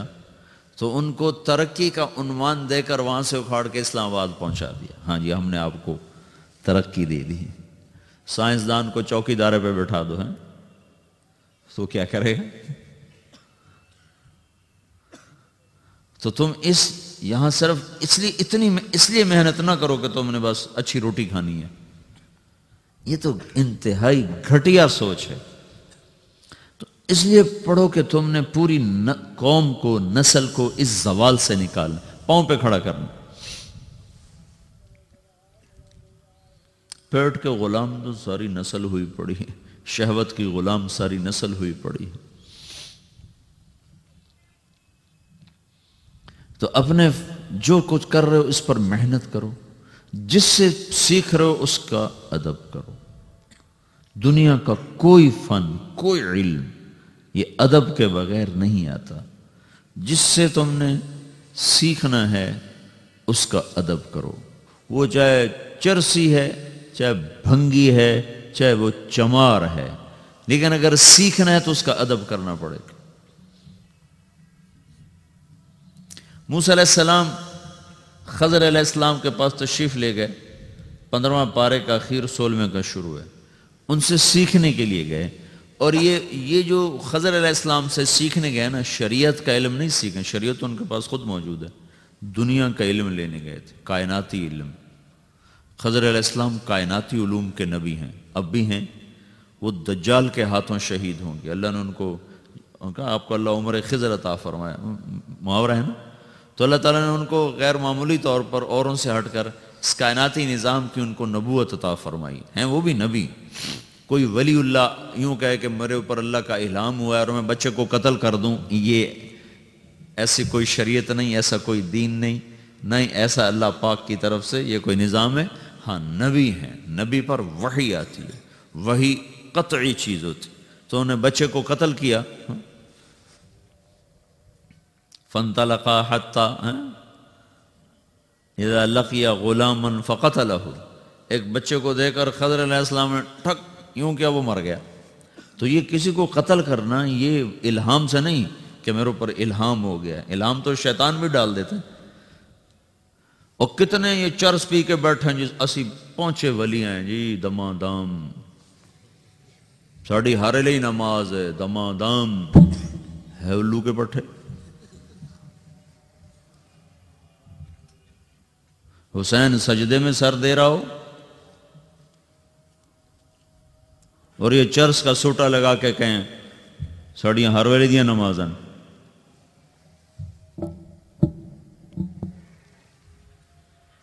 دین ہے یہ کوئی مذاق ہے؟ تو خضر علیہ السلام نے قتل کر دیا. نبی ہیں لیکن نبی ہیں کائناتی امور. کشتی توڑ دی، بچہ قتل کیا، دیوار بنا دی. تو یہ سارے کائناتی چیزیں تھیں، کائناتی راز تھے.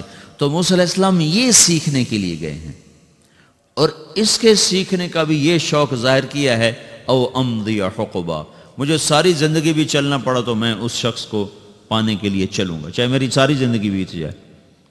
اور یہ وہ وقت ہے جب فرعون غرق ہو چکا ہے، اور یہ وہ وقت ہے جب اللہ تورات اتار چکا ہے، براہ راست کلیم بنا چکا ہے، اور ان کی قوم عزت کے ساتھ مصر سے نکل چکی ہے. اب ان کو کیا ضرورت ہے کہ میں جا کے کسی سے سیکھوں؟ لیکن جب اللہ نے کہا ایک بندے کو میں نے کچھ دیا ہے جو تجھے نہیں دیا، کہا یا اللہ مجھے بتا وہ کدھر ہے، میں اس کے پاس جاتا ہوں. تو کہا تم ایسا کر، مچھلی لے لے، تل لے، مچھلی کو تل لے، ساتھ لے لے. جہاں وہ مچھلی زندہ ہو کے پانی میں اتر جائے نا، وہ آدمی وہاں رہتا ہے. تو موسیٰ علیہ السلام اپنے غلام یوشع کو لے کر چلے اور چلتے چلتے چلتے چلتے ایک جگہ تھک کے سوئے. تو یوشع بیدار تھے، موسیٰ علیہ السلام سوئے ہوئے تھے. تو اچانک مچھلی، وہ تلی ہوئی مچھلی وہ نکلی تھیلے سے اور وہ پھدک کے گئی پانی میں اور سیدھا اندر اتر گئی. وہ جدھر کو چلی نا وہاں پانی پھٹ گیا اور راستہ بنتا چلا گیا. کہنے لگے ارے یہ کیا ہوا؟ ابھی موسیٰ علیہ السلام اٹھیں گے تو ان کو بتاؤں گا. جب موسیٰ علیہ السلام اٹھے تو ان کو بھول گیا بتانا، تو اٹھ کے چل دیے. 24 گھنٹے آگے چلے گئے تو پھر کہنے لگے موسیٰ علیہ السلام یار بھوک لگی، مچھلی تو کھلاؤ. وہ جی وہ مچھلی تو وہاں زندہ ہو کے دریا میں اتر گئی تھی. کہ اللہ کے بندے وہی تو ہماری جگہ تھی، وہاں ہم نے جانا تھا. فرتد علی آثارہما قصصا، وہاں سے واپس آئے. بھوک لگی تھی، 24 گھنٹے واپس آئے. تو بھوک پہ 24 گھنٹے گزر گئے. آگے گئے نا، خضر علیہ السلام ایسے سوئے تھے، چادر اوپر لے کر. انہوں نے کہا السلام علیکم. تو خضر علیہ السلام نے جواب دینے کی بجائے نا بڑے سخت لہجے میں کہا کون آ گیا مجھے سلام کرنے؟ تم اپنی نفسیات سوچو، اگر تم مجھے سلام کرو میں تو کون ہے میں نے سلام کرنا والا، تو تمہاری کیا کیفیت ہوگی؟ کتنا تمہارے اندر نفرت آئے گی، تمہاری ساری عقیدت ہوا ہو جائے گی. ویکھ لیا مولوی نے تو سلام کرنے کا طریقہ نہیں. تو ایک آدمی اتنا بڑا نبی ہے کہ اللہ اس سے ہم کلام ہوتا ہے، تورات پہلی کتاب اس کے اوپر اتاری گئی ہے، اور آگے وہ کہہ رہا ہے تو ہیں کون میں نے سلام کرنے والا، اور چادر سر سے نہیں اتاری ویسے. تو اگر انہوں نے عاجزی سے جی میں موسیٰ ہوں، میں موسیٰ ہوں، تو سر کے اوپر ہی چادر ہے. کون سا موسیٰ؟ بنی اسرائیل والا؟ ہاں جی بنی اسرائیل والا. پھر چادر اتاری. ہاں کیا کرنے آئے ہو؟ کہا جی مجھے داخلہ لینا ہے، ٹیکسٹائل کالج میں داخلہ لینا ہے. هل اتبعك على ان تعلمني مما علمت رشدا. میں آپ کی شاگردی میں آنا چاہتا ہوں، نہ کوئی ڈگری چاہتا ہوں، نہ کوئی تنخواہ چاہتا ہوں، نہ اس ڈگری پر کوئی نوکری چاہتا ہوں، بس جو علم اللہ نے آپ کو دیا نا وہ کچھ. اور کہا تعلمنی ہونا چاہیے علی ان تعلمنی. تو تعلمنی کی جو یا ہے نا اس کو مٹا دیا ہے، صرف نون کو باقی رکھا ہے کہ جو لفظ اپنی ذات کی طرف اشارہ کرے نا اس کو بھی مٹا کر اپنے آپ کو بے حیثیت بنائے کہ میں آپ کے سامنے کچھ نہیں ہوں، صرف آپ سے کچھ لینا چاہتا ہوں. تو آگے خضر علیہ السلام نے فرمایا بڑے ہی سخت لہجے میں انک لن تستطیع معی صبرا. یہ تیرا کام نہیں ہے میرے ساتھ چلنا. اتنے بڑے نبی کو یوں کہا جا رہا، یہ تیرا کام نہیں ہے مجھ سے سیکھنا، صبر نہیں کر سکے گا. وَكَيْفَ تَصْبِرُ عَلَى مَا لَمْ تُحَطْ بِهِ خُبْرًا. تمہیں پتہ تو کچھ ہے نہیں، اندازہ لگاؤ. نبی کو یہ کہا جا رہا تمہیں پتہ تو کچھ ہے نہیں تو تم صبر کرو گے کیسے؟ اتنی سخت جملوں کے بعد وہ کہہ رہے ہیں سَتَجِدُنِي إِن شَاءَ اللَّهُ صَابِرًا وَلَا أَعْصِي لَكَ أَمْرًا. استاد جی آپ دیکھ لینا میں آپ کا پکا شاگرد رہوں، بالکل آپ کی نافرمانی نہیں کروں. ان کا پھر ایک میری شرط ہے، مجھ سے سوال کوئی نہیں کرنا، جب تک میں نہ بتاؤں سوال نہیں کرنا. منظور ہے؟ کہاں جی منظور ہے. لا تسألنی عن الشیء حتی احدثک لک منہ ذکرا. ان کا کہا پھر چلو. فانطلقا، چلو. آپ کو پتا نا 24 گھنٹے پہلے روٹی مانگی تھی موسیٰ علیہ السلام نے، تو ابھی روٹی تو کھلا دیتے اس کو، ہیں؟ روٹی نہیں کھلائی. فانطلقا، چلو. آگے وہی کہہ دیتے ہو روٹی تو کھلا دے ہو، اللہ دے بندے ہو. وہ بھی ساتھ چل پڑے. حتی اذا رکبا فی السفینۃ خرقہا. کشتی میں بیٹھے تو کشتی والے ملاح نے کرایہ بھی نہیں لیا، خضر علیہ السلام کو جانتا تھا. تو جب کنارے کے قریب انہوں نے کشتی توڑ دی تو موسیٰ علیہ السلام کہنے لگے یہ کیا کیا؟ اللہ کے بندے انہوں نے کرایہ نہیں لیا تو انہیں کشتی توڑ دی، مروانا ہے میں، ڈبونا ہے سب کو. تو آگے موسیٰ علیہ السلام نے، خضر علیہ السلام نے کہا الم اقل، پہلے انہوں نے کہا تھا انک لن تستطیع معی صبرا. پہلے لفظ میں ذرا شدت کم تھی، کہا میاں تو میرے ساتھ صبر نہیں کر سکتا. دوسرے جملے میں شدت اور بڑھ گئی. الم اقل، میں تو پہلے ہی کہہ رہا تھا انک لن تستطیع معی صبرا، صبر نہیں کر سکے گا. تو موسیٰ علیہ السلام کی تواضع اور بڑھ گئی. کہا جی مجھے معافی دے دو، پہلی غلطی اب معاف کر دو، ابھی میرا خارجہ نہ کرو، دوبارہ غلطی کرو تو پھر بے شک نکال دینا. لا تؤاخذنی بما نسیت ولا ترہقنی من امری عسرا. کہا اچھا ٹھیک ہے اب آئندہ نہیں بولنا. کہا جی ٹھیک ہے بالکل میں چپ. آگے گئے، روٹی ابھی بھی نہیں کھلائی تو بچے کھیل رہے تھے، ایک بچے کو پکڑ کے یوں کیا وہ مر گیا.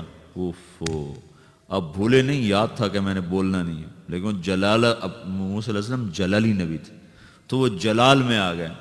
وہ کہا اللہ کے بندے، وہ یہ تو بندے مارتا پھرتا ہے، یہ کیا کر رہا ہے؟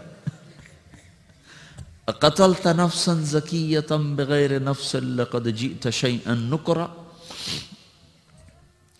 تو موسیٰ علیہ السلام کے جواب میں خضر علیہ السلام کی شدت اور بڑھ گئی. الم اقل لک، یہ لکا کا اضافہ ہے کہ میں کہتا نہیں تھا تیرے سے یہ کام نہیں ہو سکے گا.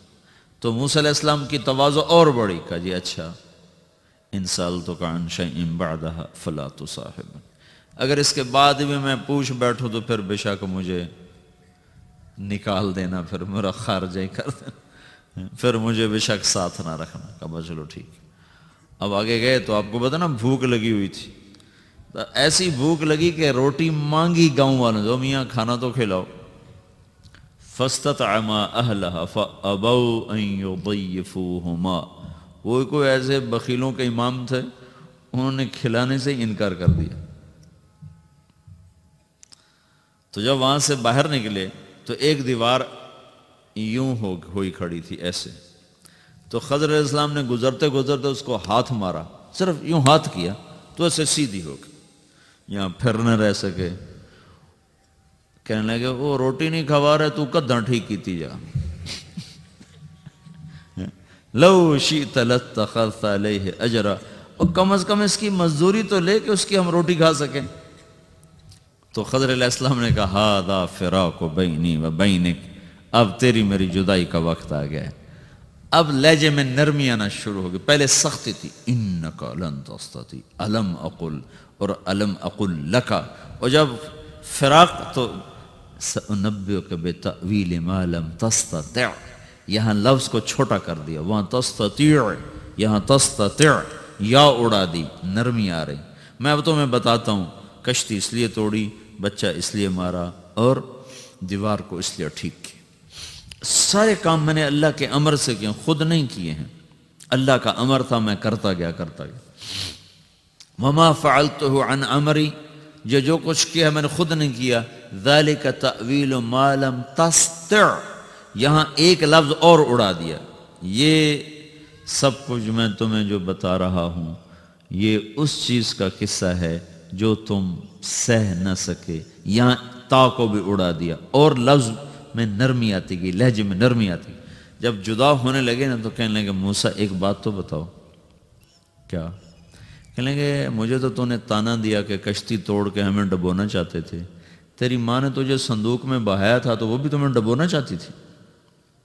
کہنے لگے نہیں، کہ وہ بھی اللہ کا امر تھا، یہ بھی اللہ کا امر ہے۔ کہ مجھے نے تانا دیا کہ میں نے بچہ مار دیا، نے تو ٹھیک ٹھاک ثابت مصری مار دیا تھا، وہ ایک مصری مار، موسیٰ علیہ السلام لڑ رہے تھے دو، ایک ان کی قوم کا ایک مصر والا مصری، تو موسیٰ علیہ السلام نے مارا مکہ تو وہ مر گیا، فَوَكَزَهُ مُوسَى فَقَضَى عَلَيْهِ، وہ مر گیا۔ وہاں سے موسیٰ علیہ السلام بھاگ کر پھر آئے تھے مدین کی طرف، تو کہا وہ جو تیرے ہاتھوں مر گیا تھا وہ کیا تھا؟ جیسے وہ اللہ کی تقدیر، یہ بھی اللہ کی تقدیر۔ پھر کہنے لگے مجھے تو نے تانا دیا کہ میں دیوار بنا دی اور میں نے مزدوری کوئی نہ لی، تو جب وہاں پہنچا تھا مدین اور شعیب علیہ السلام کی بیٹیاں پانی اپنی بکریوں کو پلانے کے انتظار میں کھڑی تھیں، تو نے سب کو پیچھے ہٹا کر ان کو پانی پلایا، بکریوں کو، تو ان سے کہتا پہلے مجھے مزدوری دو پھر پانی پلاؤں گا، تو بھی تو جا کے بیٹھ کے گیا تھا، کہنے لگا ہوں روٹی تو کھوا، رب انی لما انزلت الی من خیر فقیر۔ اس سے وہ حکمت ربانی تھی، یہ بھی حکمت ربانی ہے۔ میں اس قصے میں تمہیں ایک بات بتانا چاہتا ہوں کہ اگر موسیٰ علیہ السلام جیسا جلیل القدر نبی استاد کی شرطوں کو پورا نہیں کرے گا تو اس سے وہ نہیں لے سکے گا۔ یہ اللہ کا ایسا محکم قانون ہے کہ یہ بدل نہیں سکتا۔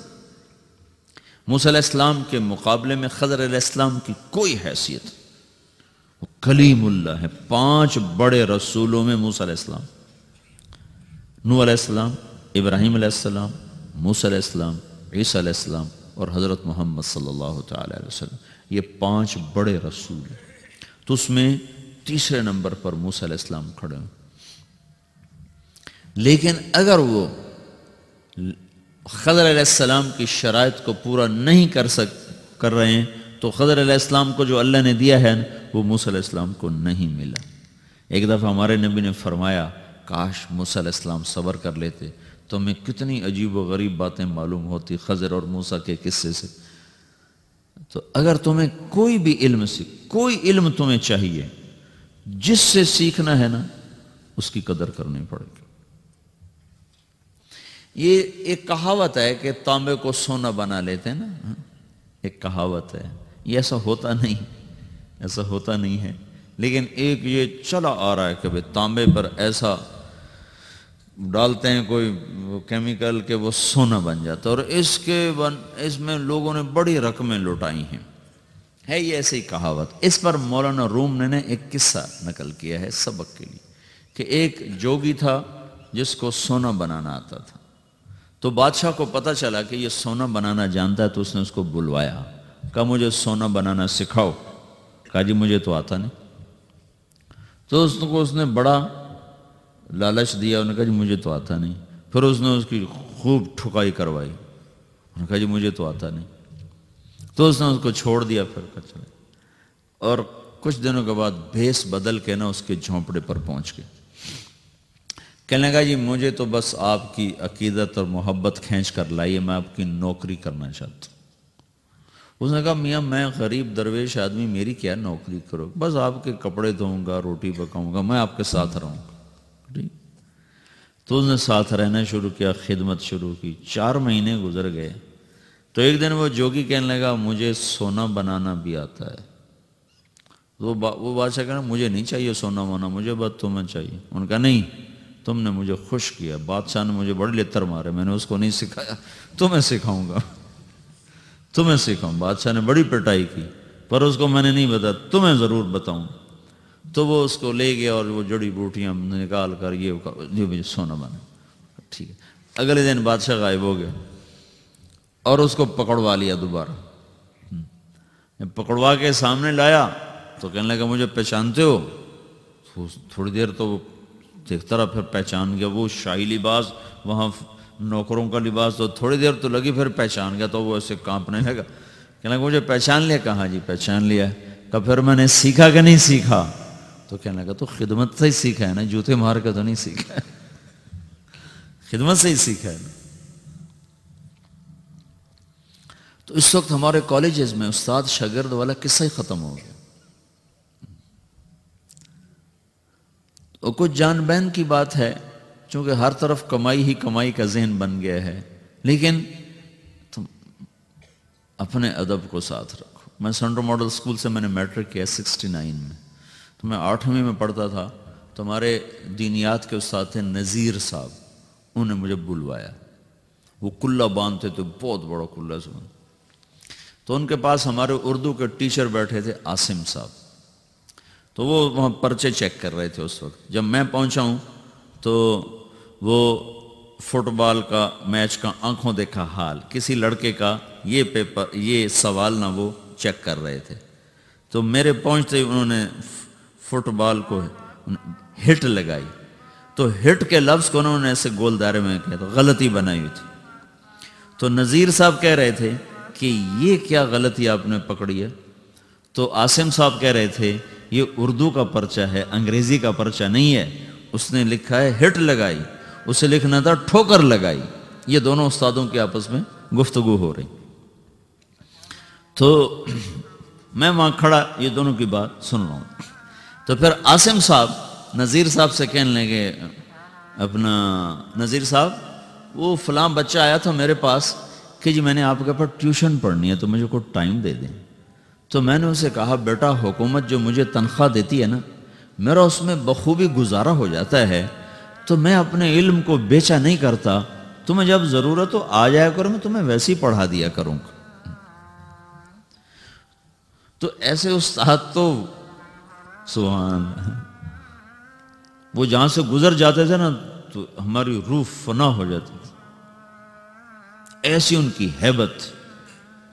وہ تھے یو پی کے, تو وہ پاجامہ پہنتے تھے اور اوپر وہ گرمیاں سردیاں وہ اچکن ہی پہنتے تھے. پتہ نہیں وہ اچکن کو برداشت کیسے کرتے تھے.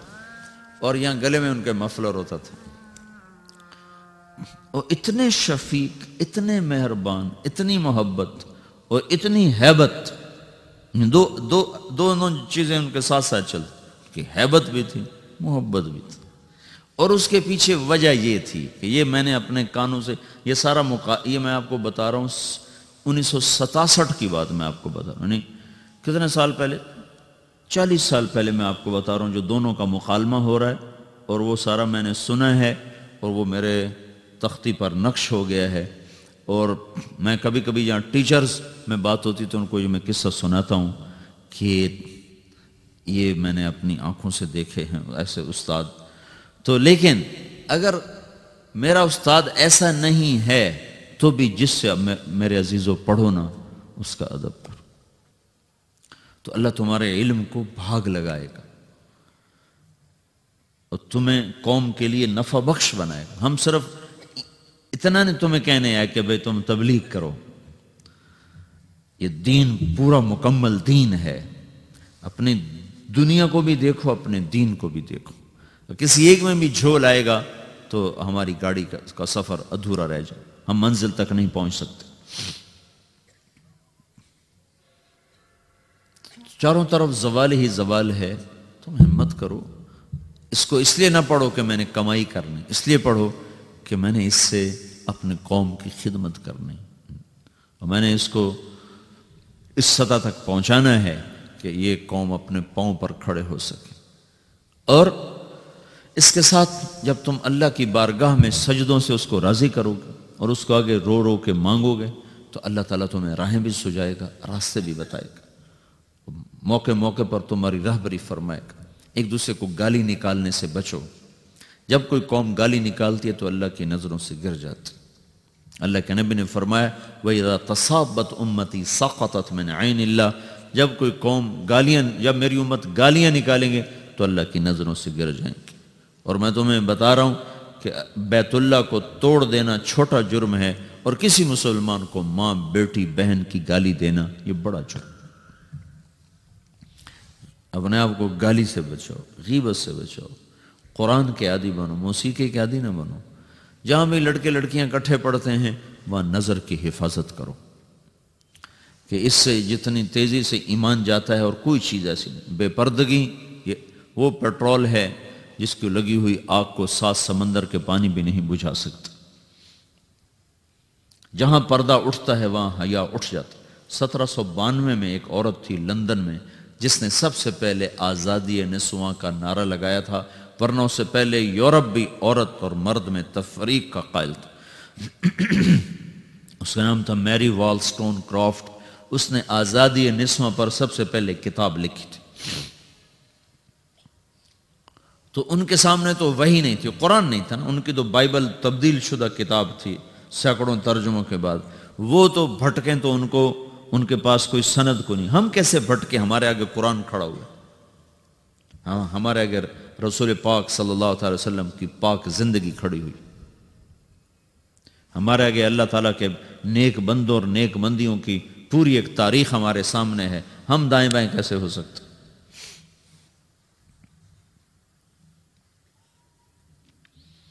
تو چونکہ ہم ایک فریب کا شکار ہو چکے ہیں، اس کا تو ہمارے پاس کوئی توڑ نہیں ہے. لیکن اتنا تو ہے کہ بھئی تم اپنی نظروں کو جھکا کے رہو اور اپنی نظر پہ پابندی رکھو کہ یہ غلط نہ اٹھے کہ میرا اللہ قرآن میں کہتا ہے یعلم خائنۃ الاعین. جب تیری نظر غلط دیکھتی ہے تو یاد رکھ میں دیکھ رہا ہوں، تم مجھ سے چھپ کے نہیں دیکھ سکتے. وما تخفی الصدور، اور تمہارے دل میں آنے والے غلط چیزوں کو میں پڑھتا ہوں. پھر اس سے میڈیا کی یلغار ہے اور فحش فلمیں اور فحش سیڈیز اور فحش پروگرامز. یہ ایک سوچی سمجھی سازش ہے میرے عزیزو ہماری نسل کو برباد کرنے کی. یہ تمہاری دشمنی ہو رہی، اس سے ٹکر لو، اپنے آپ کو مناؤ کہ نہیں ہم بے حیا نہیں ہیں، ہم فحش نہیں ہیں، ہماری نظر پاک ہے، ہم ان چیزوں کو دیکھنے کے روادار نہیں ہیں. ایک عرب سردار اپنے جہاد میں، یہ پہلی صدی کا واقعہ ہے، 80-90 ہجری میں وہ گرفتار ہوئے ہیں اور ان کے ساتھ 10 ساتھی تھے، ان کو قتل کر دیا گیا. یہ ہیں حبیب، ان کا نام ہے حبیب. تو یہ بڑے اونچے لمبے نوجوان تھے. تو ان کو رومی سردار نے کہا یہ مجھے غلامی کے طور پہ دے دو. تو انہوں نے اس کو غلام بنا لیا. اس سے کہنے لگا اگر تو عیسائی ہو جائے نا تو میں تمہیں بیٹی بھی دیتا ہوں، اپنی جاگیر بھی دیتا ہوں. وہ کہنے لگا تو مجھے سارا جہان بھی دے دینا تو میں ایک پل کے لیے بھی عیسائی ہونے کو تیار نہیں. تو اس نے دیکھا کہ یہ اس طرح نہیں مانتے، تو اس نے ایک لڑکی کو تیار کیا اور ایک کمرے میں ان کو، ایک گھر میں ان کو بند کر دیا. 3 دن کا وہاں راشن رکھا اور کہا، اس لڑکی کے ذمہ لگایا کہ تم اس نوجوان سے بدکاری کرواؤ، جب یہ بدکاری کرے گا تو پھر سب کچھ کرے گا. 3 دن 3 رات وہ لڑکی سارا زور لگا بیٹھی، حبیب بن عمیر. تیسرے دن وہ پکار اٹھی، بھائی تو کیا چیز ہے؟ تو لوہے کا ہے یا پتھر کا ہے؟ نہ تو دیکھتا ہے نہ تو نے کچھ کھایا ہے. 3 دن 3 رات وہ لڑکی اس نوجوان کی آنکھ کا پردہ اوپر نہیں اٹھا سکی. تو وہ 3 دن کے بعد کہنے لگی تجھے روکنے والا کون ہے یہ تو بتا. من یمنعک منی, تمہیں کون روک رہا ہے مجھ سے؟ تو کہنے لگی میرا رب ہے جو میری شہرک کے قریب ہے, مجھے اپنے رب سے حیا ہے, وہ مجھے روک رہا ہے. وہ کہنے لگی تیرے جیسے کو میں قتل ہوتا نہیں دیکھ سکتی, میں تیری نجات کا راستہ خود نکالوں. تو کچھ دنوں کے بعد آئی اور زادِ راہ اور کھانا اور سامان اور اس کو دیا, اور باہر نکال کر کہا کہ یہ ستارہ ہے, اس کو اپنے سیدھے ہاتھ پہ رکھو, رات کو چلو دن میں چھپو, کچھ عرصے کے بعد تم اپنے وطن پہنچ جاؤ گے. یہ حیا تھا جس نے پتھر کو بھی موم کر دیا. یہ تو پرانا قصہ ہے, چند دنوں کا قصہ آپ کو سناتا ہوں.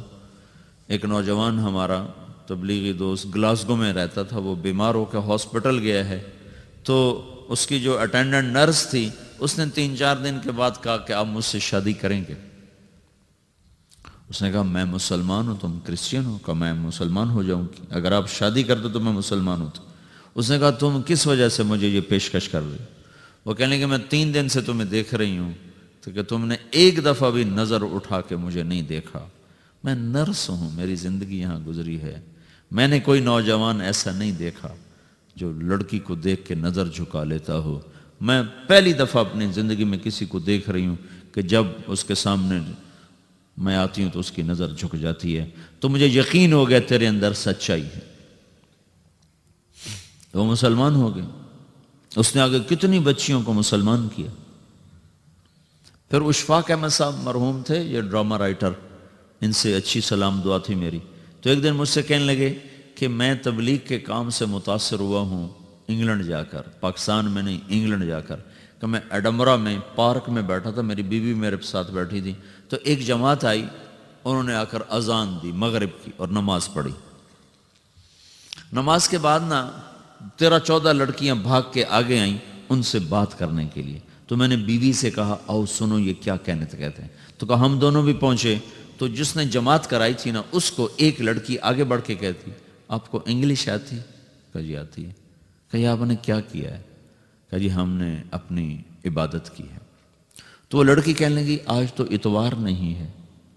تو اس نوجوان نے کہا کہ جی ہم دن میں 5 دفعہ کرتے ہیں, صرف اتوار کو نہیں, روزانہ 5 دفعہ. وہ لڑکی کہنے لگی یہ تو بہت زیادہ ہے, آپ اس کو کیسے نبھاتے ہیں؟ تو اس نے اس کو جواب دیا. 2-3 سوال اس نے اور کیے, جواب دیا.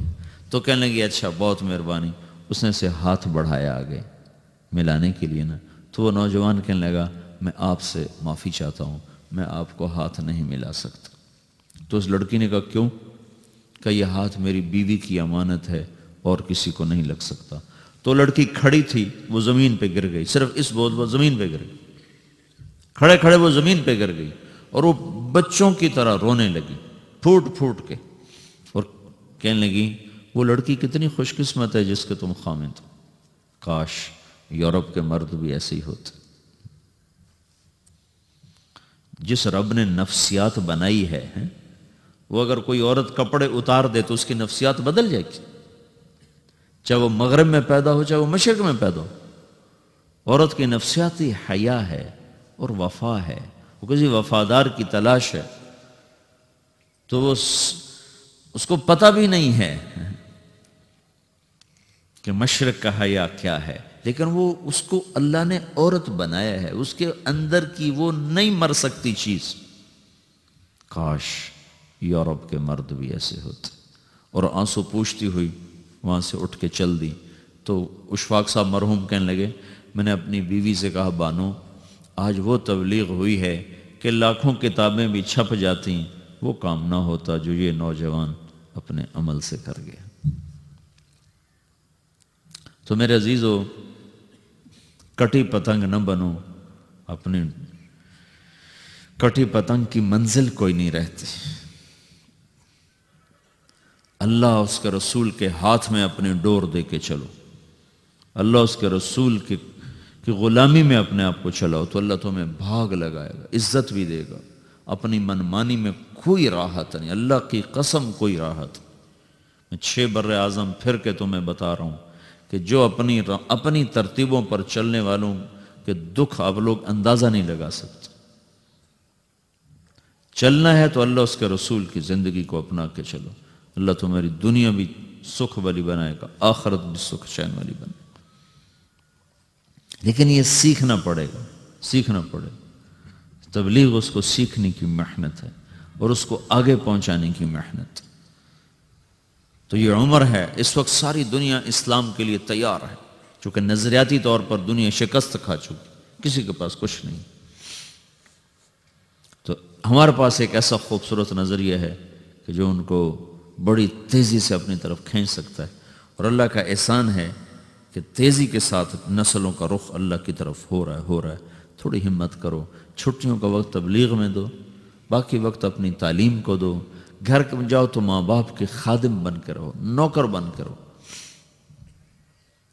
جب میں کالج میں تھا تو ماں باپ کا پتہ ہی نہیں تھا، جب دین میں آ گئے تو ان کے ساتھ رہنے کا وقت تھوڑا ملا، وہ جلدی چلے گئے دنیا سے۔ لیکن مجھے جتنا وقت ملا جب میں گھر میں جاتا تھا تو میرا باپ بڑا آدمی تھا اپنے علاقے کا، تو میں نوکروں کو اس کے قریب نہیں آنے دیتا تھا، میں خود اس کو دباتا تھا، خود اس کو اپنے باپ کو میں تیل لگاتا، ان کے پاؤں دباتا، سر دباتا، کمر دباتا۔ نوکر کے دبانے اور بیٹے کے دبانے میں بڑا فرق ہے، نوکر تیل لگائے اور بیٹا تیل لگائے بڑا فرق ہے۔ تو ان کے رومے سے نا میرے لیے دعائیں نکلتی تھی۔ اور یہی باپ جب میں کالج میں تھا تو مجھ سے اتنا تنگ تھا کہ بیٹھ کے آنسو بہاتا تھا، پھر وہی باپ جب میں دین میں آیا تو مجھ سے اتنا خوش تھا کہ خوش ہو کے آنسو۔ یہ دنیا بھی عجب ہے، یہاں خوش سے بھی لوگ روتے ہیں اور غم سے بھی لوگ روتے ہیں۔ یہ ہے ہی غموں کا جہان کہ یہاں خوشی کی انتہا بھی آنسو ہے اور غم کی انتہا بھی آنسو ہے۔ تو یہاں خوشیاں تلاش کرنا تو حماقت کی بات ہی۔ تو اپنے گھروں میں جاؤ تو اپنے ماں باپ، رشتہ دار، عزیز اقارب، ان کا حال لو، ان کی خدمت کرو، ان کی دعا لو۔ اگر گاؤں میں رہتے ہو تو گاؤں کے بوڑھے بوڑھیاں، ان کے جا کے حالات لو۔ میں اب بھی جب گاؤں میں جاتا ہوں تو ہمارے گاؤں میں 3-4 ایسے بوڑھے بوڑھیاں ہیں جو میری پیدائش سے پہلے کے بھی ہمارے پاس ہیں، تو میں ان کے گھر جاتا ہوں، ان کا حال لیتا ہوں، ان کے پاس بیٹھتا ہوں، ان کی ضرورتیں پتہ کرتا ہوں، ان کی خدمت کرتا ہوں، تو مجھے اتنی دعائیں دیتے ہیں کہ میں سمجھتا ہوں کہ میرے لیے میرا سرمایہ آخرت ان کی دعائیں ہیں۔ تو یہ بھائیو انسانیت کے آداب ہیں۔ صرف ڈگری لے لینا کون سی بڑی بات، مکڑی نے تم سے پہلے سے ڈگری لی ہے۔ اگر تم نے ڈگری ہی لینی ہے اور کوئی انسانیت کے اصول نہیں سیکھنے تو جاؤ مکڑی کے جالوں کو دیکھو، تم سے اچھی ٹیکسٹائل انجینئر ہیں، بے خطا قسم کی ٹیکسٹائل ہیں ان کی۔ تو اللہ سے مانگو اور اس کے لیے محنت کرو، سارے ہاسٹل کی فضا بناؤ، کوئی نوجوان بے نمازی نہ رہے اور موسیقی کی فضا نہ رہے، پیار محبت سے محنت خوشامد کرو، یہ زبردستی کا کام نہیں ہے۔ تو اللہ کے فضل و کرم سے تم سارے پاکستان کے لیے ایک مثالی یونیورسٹی بن سکتے ہو، ایک مثالی ادارہ بن سکتے ہو۔ تو نیت کرتے ہوئے سارے، تو اب بولو بھائی کون تیار ہے؟ چھٹیوں میں کون وقت کتنا دے گا؟ جیسے جسم کو ہر وقت ہم غذا پہنچاتے رہتے ہیں، کبھی کھانے کی شکل میں، پینے کی شکل میں، پھر اس کی راحت کے لیے اس کو سلاتے ہیں، پھر اس کی صفائی کے لیے اس کو نہلاتے ہیں، تب جا کر وہ ہمارے کام آتا ہے۔ اگر ان میں سے یہ چیزیں ہم چھوڑ دیں تو ہمارا جسم خود ہمارے خلاف بغاوت کر دے گا، بیمار ہو جائے گا۔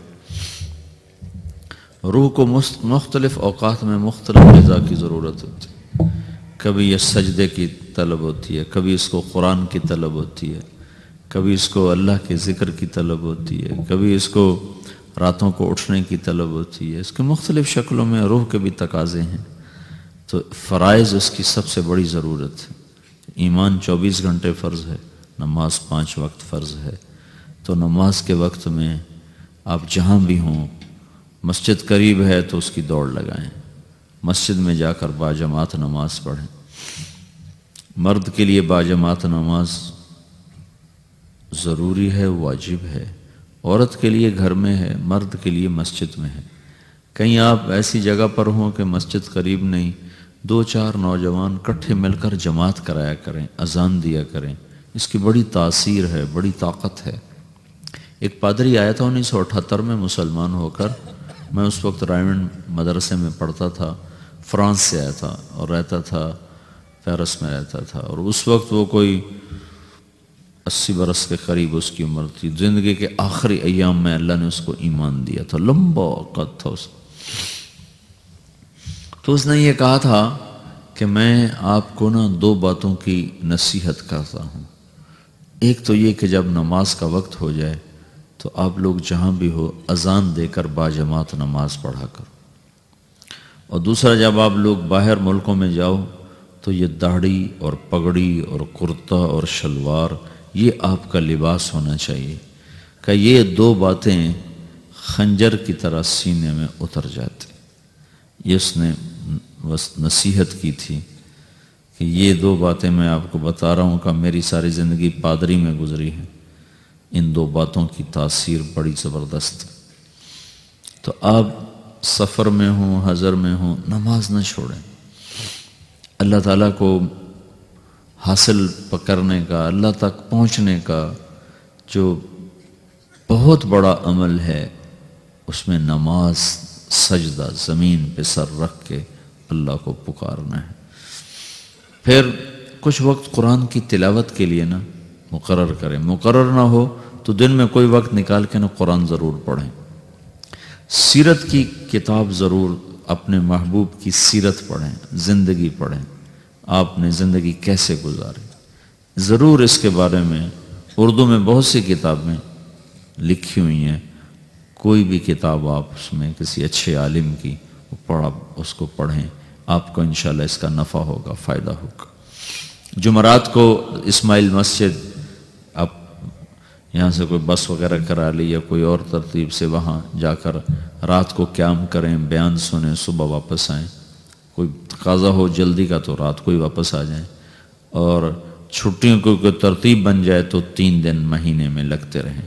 اپنی مسجد کا گشت اور مسجد کی تعلیم، یہ انشاءاللہ آپ کے اندر دین کا ذوق اور شوق بیدار کرنے والی چیز، اور آپس میں گالی گلوچ، غیبت، چغلی، شکایت، جھوٹ، ان چیزوں سے اپنے آپ کو بچا کر چلیں۔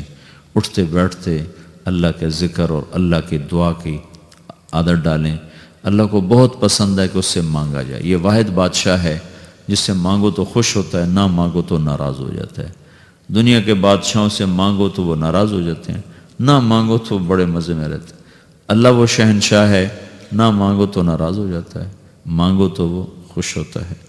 اور اس کی عادت ڈال لو میرے عزیز۔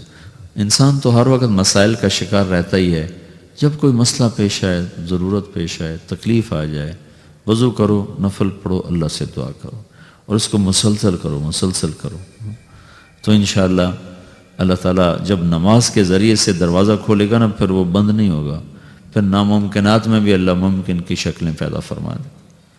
اور بھائی فیصل آباد کا اجتماع ہو رہا ہے ستمبر میں، تو اس کے لیے آپ اپنے گشتوں کے ذریعے سے علاقے کے لوگوں کو تیار کرو اللہ کی راہ میں نکلنے کے لیے، اجتماع کے لیے، خود بھی اس کی تیاری کرو۔